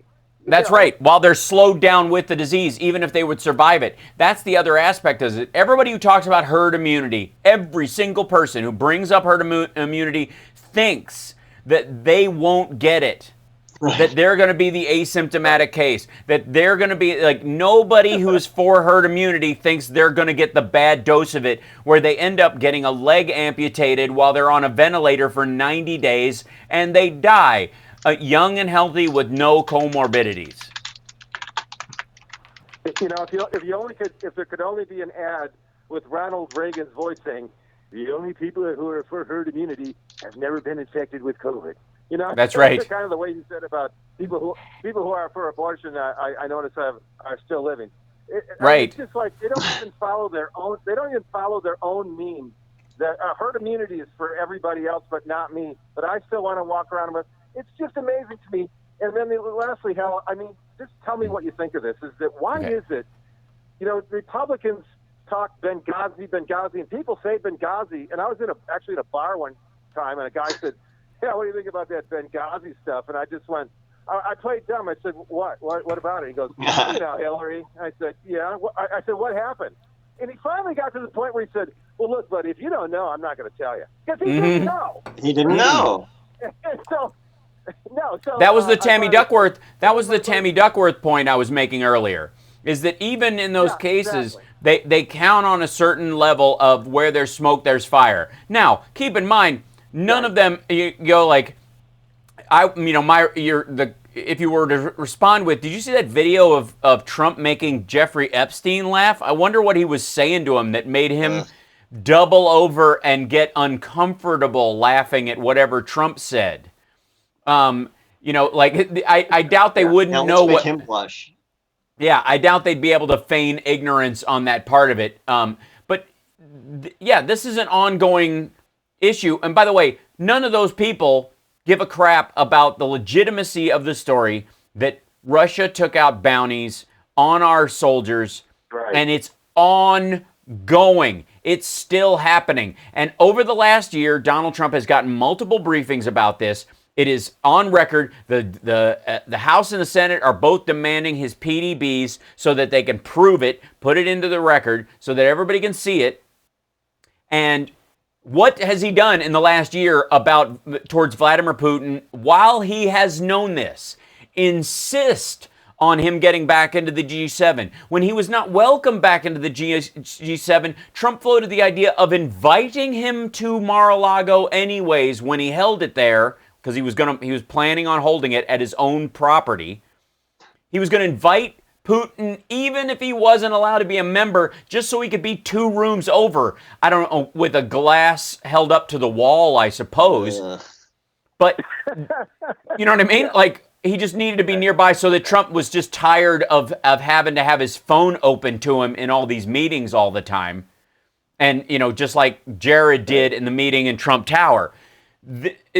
He's all the while he's been asking to get Putin back in the G7, almost times exactly when he first heard this story that Putin was targeting soldiers. Almost to the day. Yeah, and the phony patriotism. We know what Republicans will do with patriots like Lieutenant Colonel Vindman. Yep. They just as soon fire them for being patriotic and honest. Yeah, that's who they are. So. Absolutely. And how they treat Tammy Duckworth and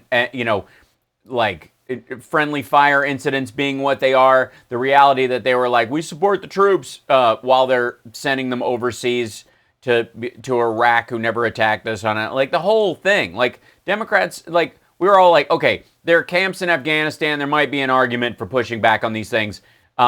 John Kerry got pilloried for suggesting that this was a literally an international criminal conspiracy. And if you treat it like that, you don't inflate these people to the level of worldwide politics. You could wipe out their camps, wipe out the people who did it, and start going after their funding.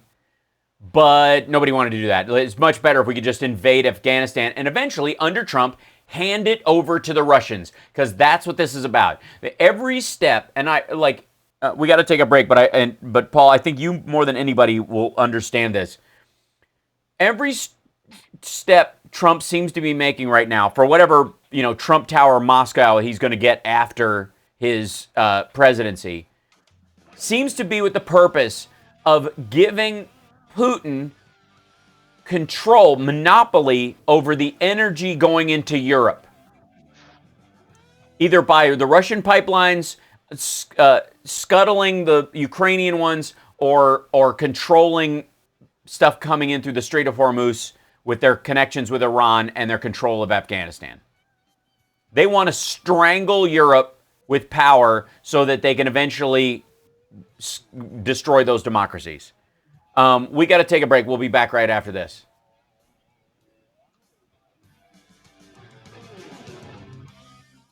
Oh, I was so mad.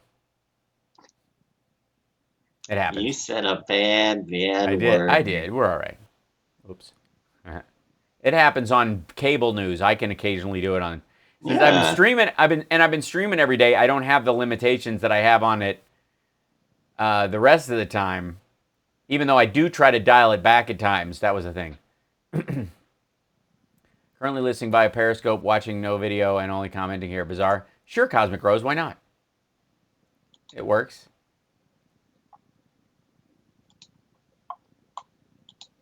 Did the FCC yell at me? No, they won't. Because we have a dump button, so we were able to. Thanks to Devin, he was able to cover I caught you. You're good, Hal. Thank you, I appreciate it. Just don't pull that shit again. You hear me? Oh my God! Don't seed the thought of the word. Now that word will be stuck in my head for the rest of the show. They'll fire me, not you. You're fine. Susan in our chat room says Adam Schiff F-bombed Stephanie Miller on her show. So I feel, I at least said a word that cable news was saying repeatedly when Trump said what he said about African countries. Yeah. Yeah.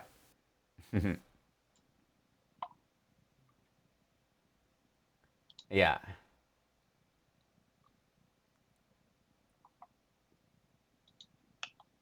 Back in 60, guys.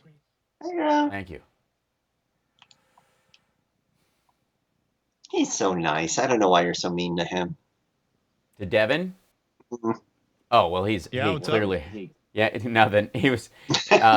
Johnny was making a joke, random, about the horrible way I treat you.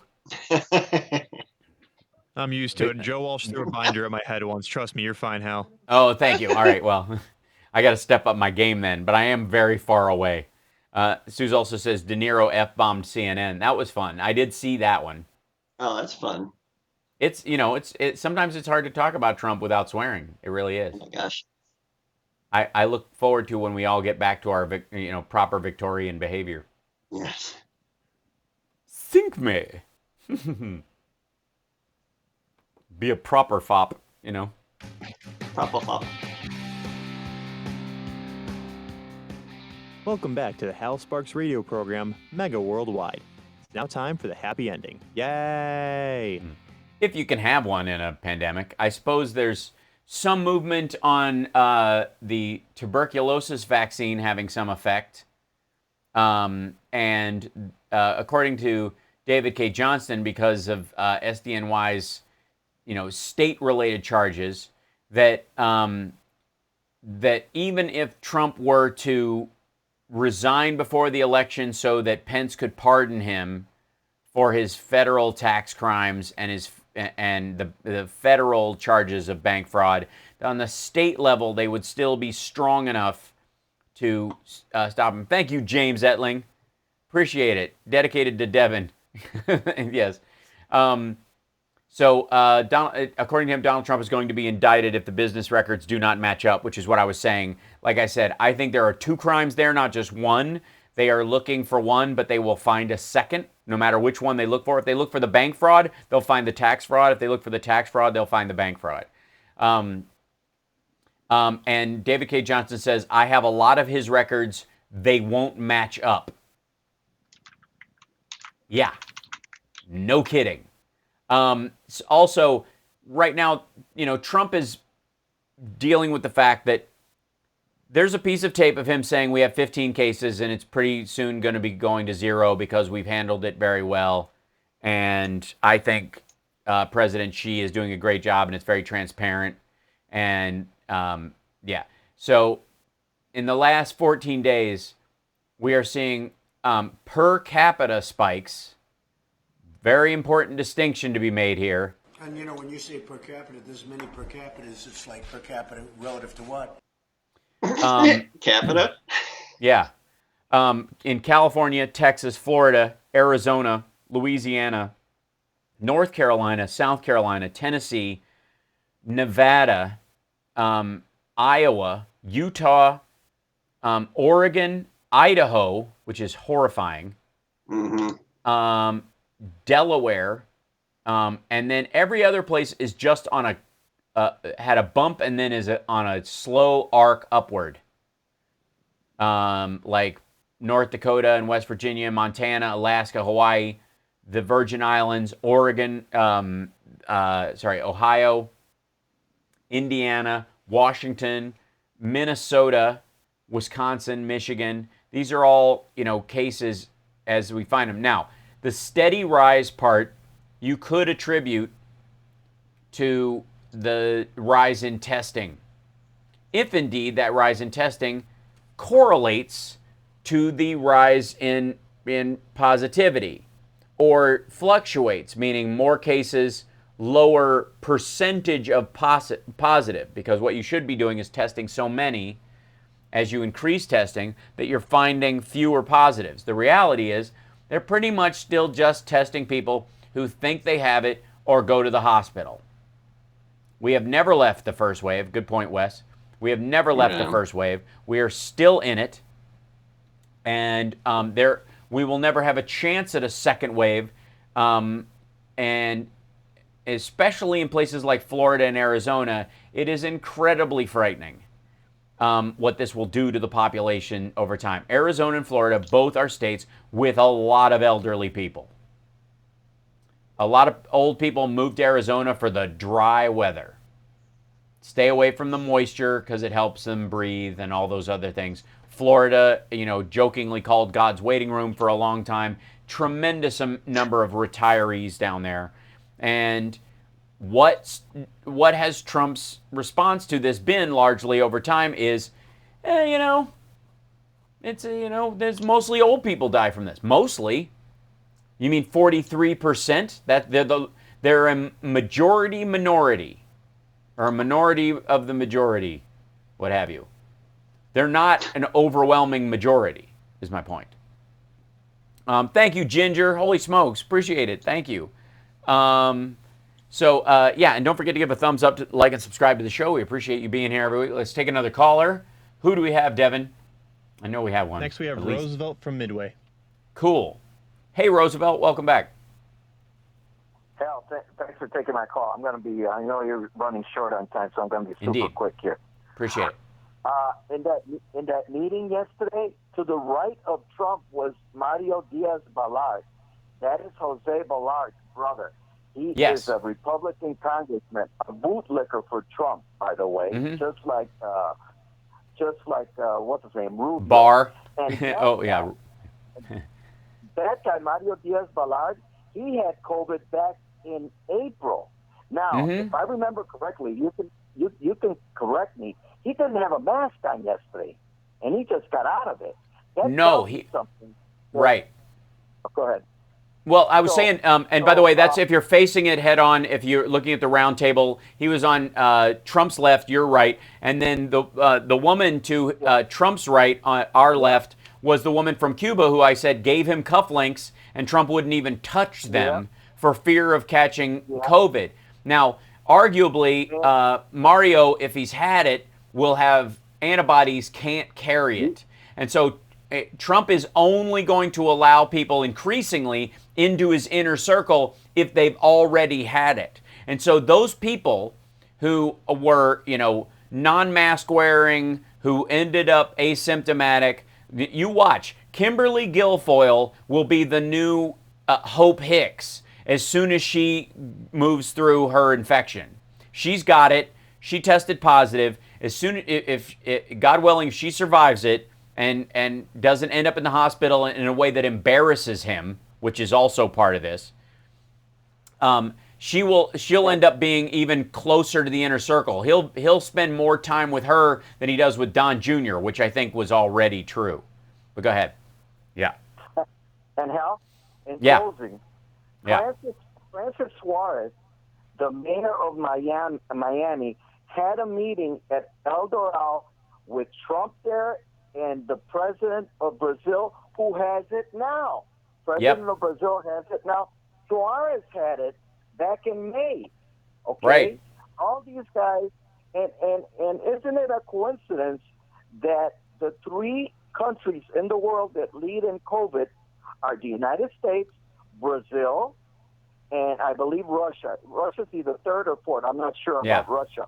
But Yeah. isn't it something? All of Trump's buddies and all these people that are pushing the schools to be open, hell, like Trump, Trump's wife, Pence's wife, Betsy DeVos, and the one that was really amazing, I want to know your opinion, is the director of the CDC, which is Robert Redfield. He's pushing the schools open. I haven't heard Fauci saying open up the schools, and No. that's what I'm afraid of. Redfield actually said, just so you know, Redfield said they should stick to the CDC guidelines. That's one of the areas where he bucked Trump in that Trump has wanted to loosen those standards, and he's at least go ahead. But hell, did you see the interview between what's his name from CNN, the guy with the white hair? I can't think of his name. Cuomo? Anderson Cooper? Or Anderson Cooper? Cooper. He was with Anderson Cooper, and Anderson asked him, "Are you guys going to relax the what you mentioned, the guidelines?" And that's what I was heading to. These guys are going to do what Trump says, and that's what I'm afraid of, Al. Because I haven't heard Fauci say, "Let's open up the schools." No. But I'm afraid that the director of the CDC is going to go back and say, "Hey, let's relax these," because I believe Pence was pushing the issue that they were too tough, these guidelines, to reopen the schools. I think you're right. I think they're going to push for it. I don't see the CDC and those guys doing it in the same way that you've seen. Like, did you see General Milley pushing back against both the relaxing of the attention on the Russian story and also on supporting the removal of Confederate generals? There are certain elements where there's a line some of these folks won't cross, if only for their own self-interest long term. I don't doubt that, after Milley's apology for standing in front of going for that church photo op, I think he's near had enough, and there's going to be a big pushback from towards him eventually as well. I don't doubt he'll be replaced by the election. If he lasts till August, it'll be hard to replace him. But if they get rid of him in the next couple of weeks, they'll be able to replace him with somebody who's a little more of a sycophant. The same thing with like Redfield. As long as they don't give him any, and Fauci, if they don't give him any camera time, they can pretend the stuff's not going on. The standards, CDC-wise, will be the standards. It's up to the states to carry them out anyways. And red states will blow them off, and blue states will operate at the highest level that they can possibly have. I appreciate the call. I'm sorry we didn't get to our other callers today because we had limited time or whatever. Please call back earlier next week. We'll be glad to talk to you. Johnny Million, thanks for being here even after you ran 800 miles this morning and whatever. I'm just adding zeros to stuff. For the first I hour. learned that. Yeah, well, I learned that from Trump. If you can just add a zero to something, and it makes you sound even better. Yeah. Yeah, it could be even more than that. Is another phrase of his that I'm a big fan. It started out, it could be, they say 2 million, it could be even more than that. 2.5, 2 be 3. I've even heard 4. Where'd you hear the 4 from? Inside my own head. Appreciate you guys. Thank you, Devin, so much. Appreciate all of our listeners on WCPT. Stick around for Dick K. And I'll do a short post show at infotainmentwars.com if you want to drop over there. We'll see you next time. Bye. Phew. I run out of time, and I start I'm going to talk. All right, to Hal and Johnny. See you face. guys next week. Take care.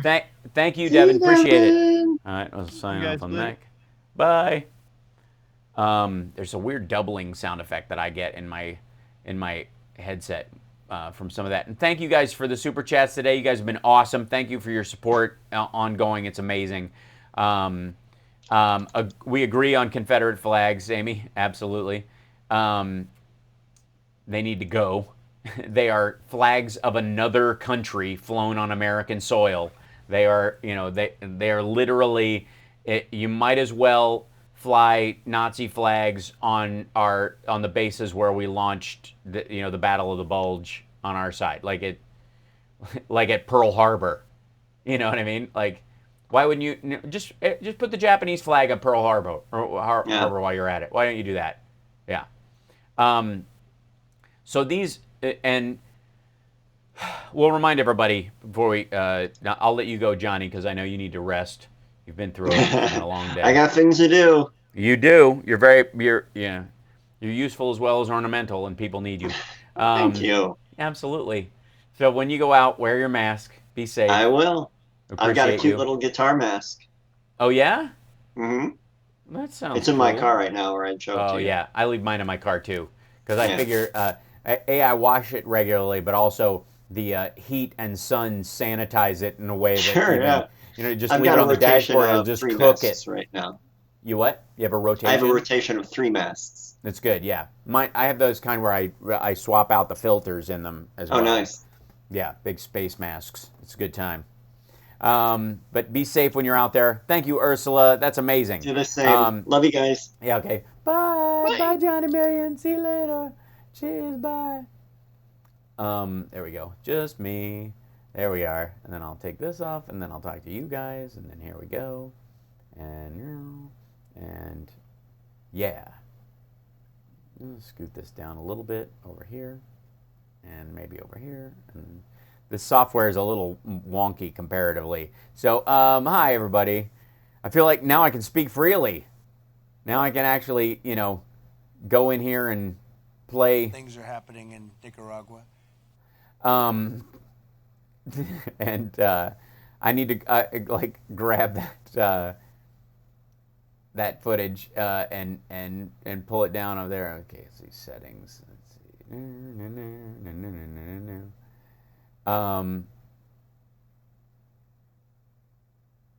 Let's see if I can grab that. And how's everybody doing today? By the way, you good? You solid? You happening? Everybody all right? Let's see, how long is that one? 3 hours and 52 seconds. There we go. Yeah.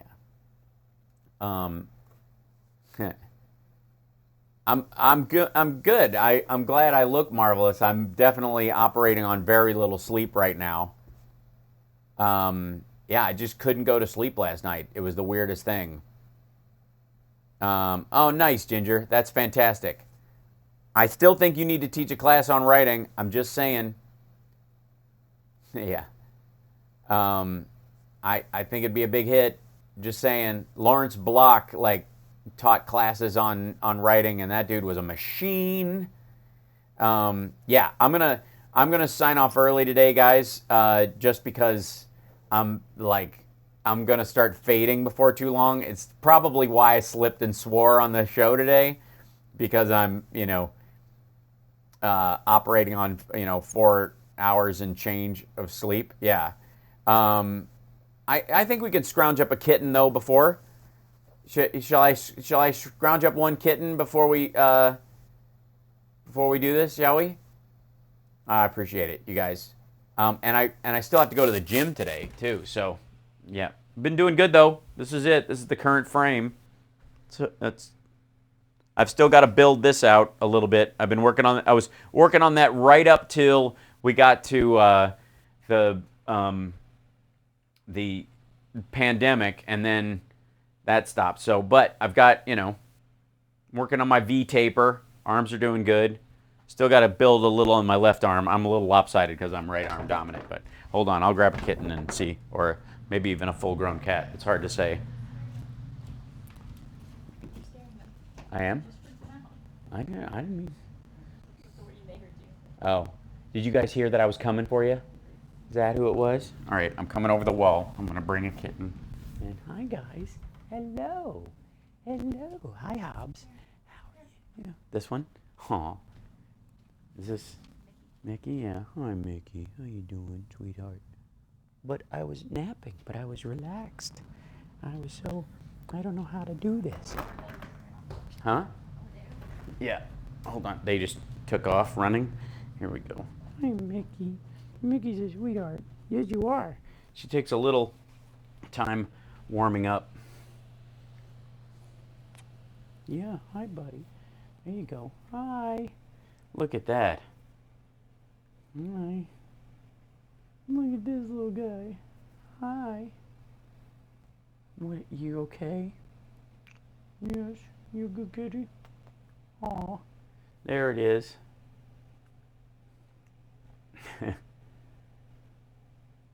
No, my right arm isn't that big, King David Lane. Hi, sweetie. There you go. Do you wanna? There you go. Just turn around. You can look at everybody so they can see you. I know. Well, you gotta. There you go. We'll settle you down. All right, you want to just hang there? All right, you can do that. He just likes to dangle on my shoulder. No. I just wanted to see him. You're such a cute. You have such a cute face. Everybody wants to see your little cute face. Everybody thinks you're adorable. That's right. This one's been adopted. It's got a forever home with its sister. That's right. Yes, I am 50. I'm 50 years old. I don't know what that is in cat years. Do you know what that is in cat years? Do you know what that is in kitty years?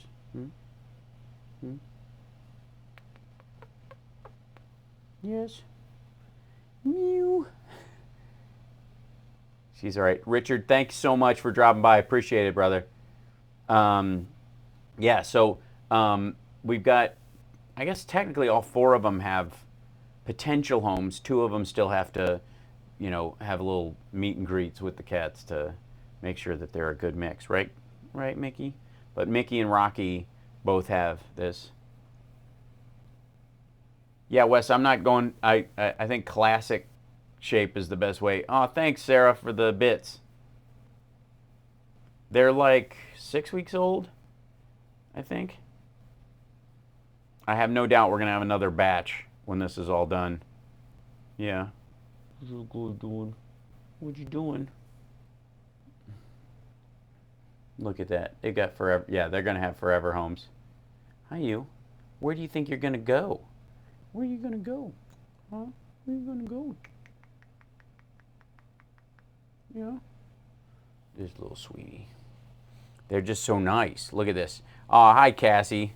Yes, you missed the show, but at least you got to see the kittens. This is the show now. When am I getting a haircut? I don't know that I am going to get a haircut. We'll see.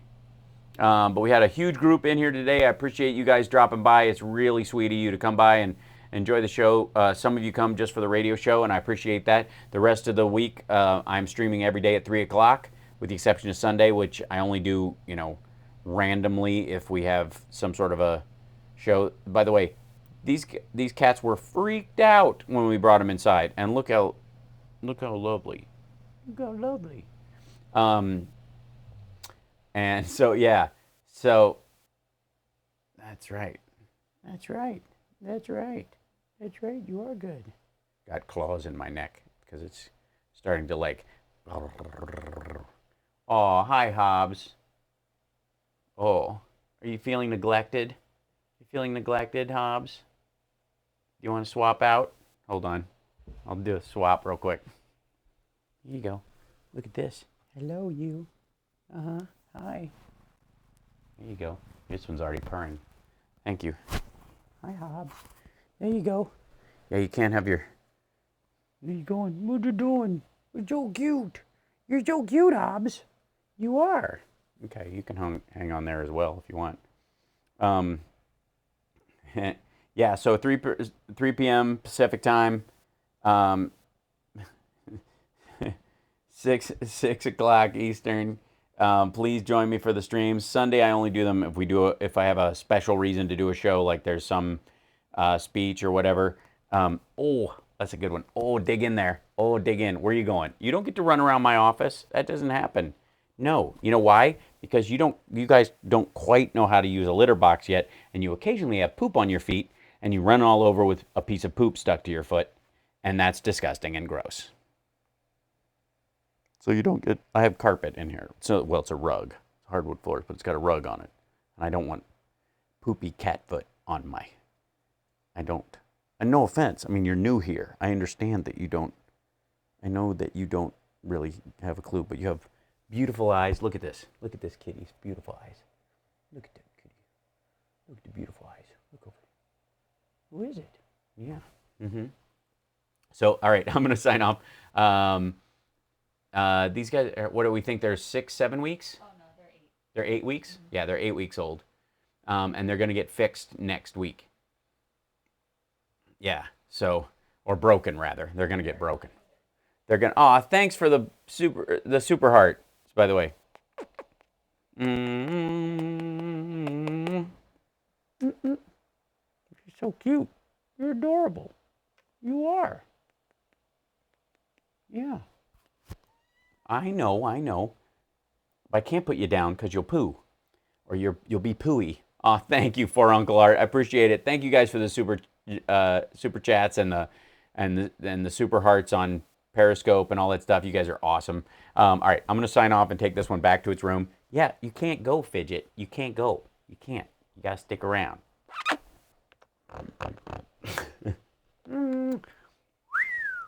And flying kitties. All right, I'll sign off now that I don't have a claw in my finger. All right, so guys, I will see you again real soon. Unless if something happens later on, I might pop on earlier, later on today. But I'll be on normal times on Monday, and then I might have a special show on Sunday. But we'll see. I've got a lot of stuff to shoot for the upcoming Sexy Liberal show, so I probably won't. I'll probably spend all my day shooting tomorrow for that thing. So if you haven't gotten tickets yet, go to sexyliberal.com, and it's going to be a good time. I'm just saying. I'm working on some, because it was fun last time, and now I've got even like a better idea of how I can shoot some stuff. So yeah, cheers, peace. I'm going to go have a nap and then get back to work. All right, I will talk to you later. Bye, everybody. Take care. See ya. Thank you.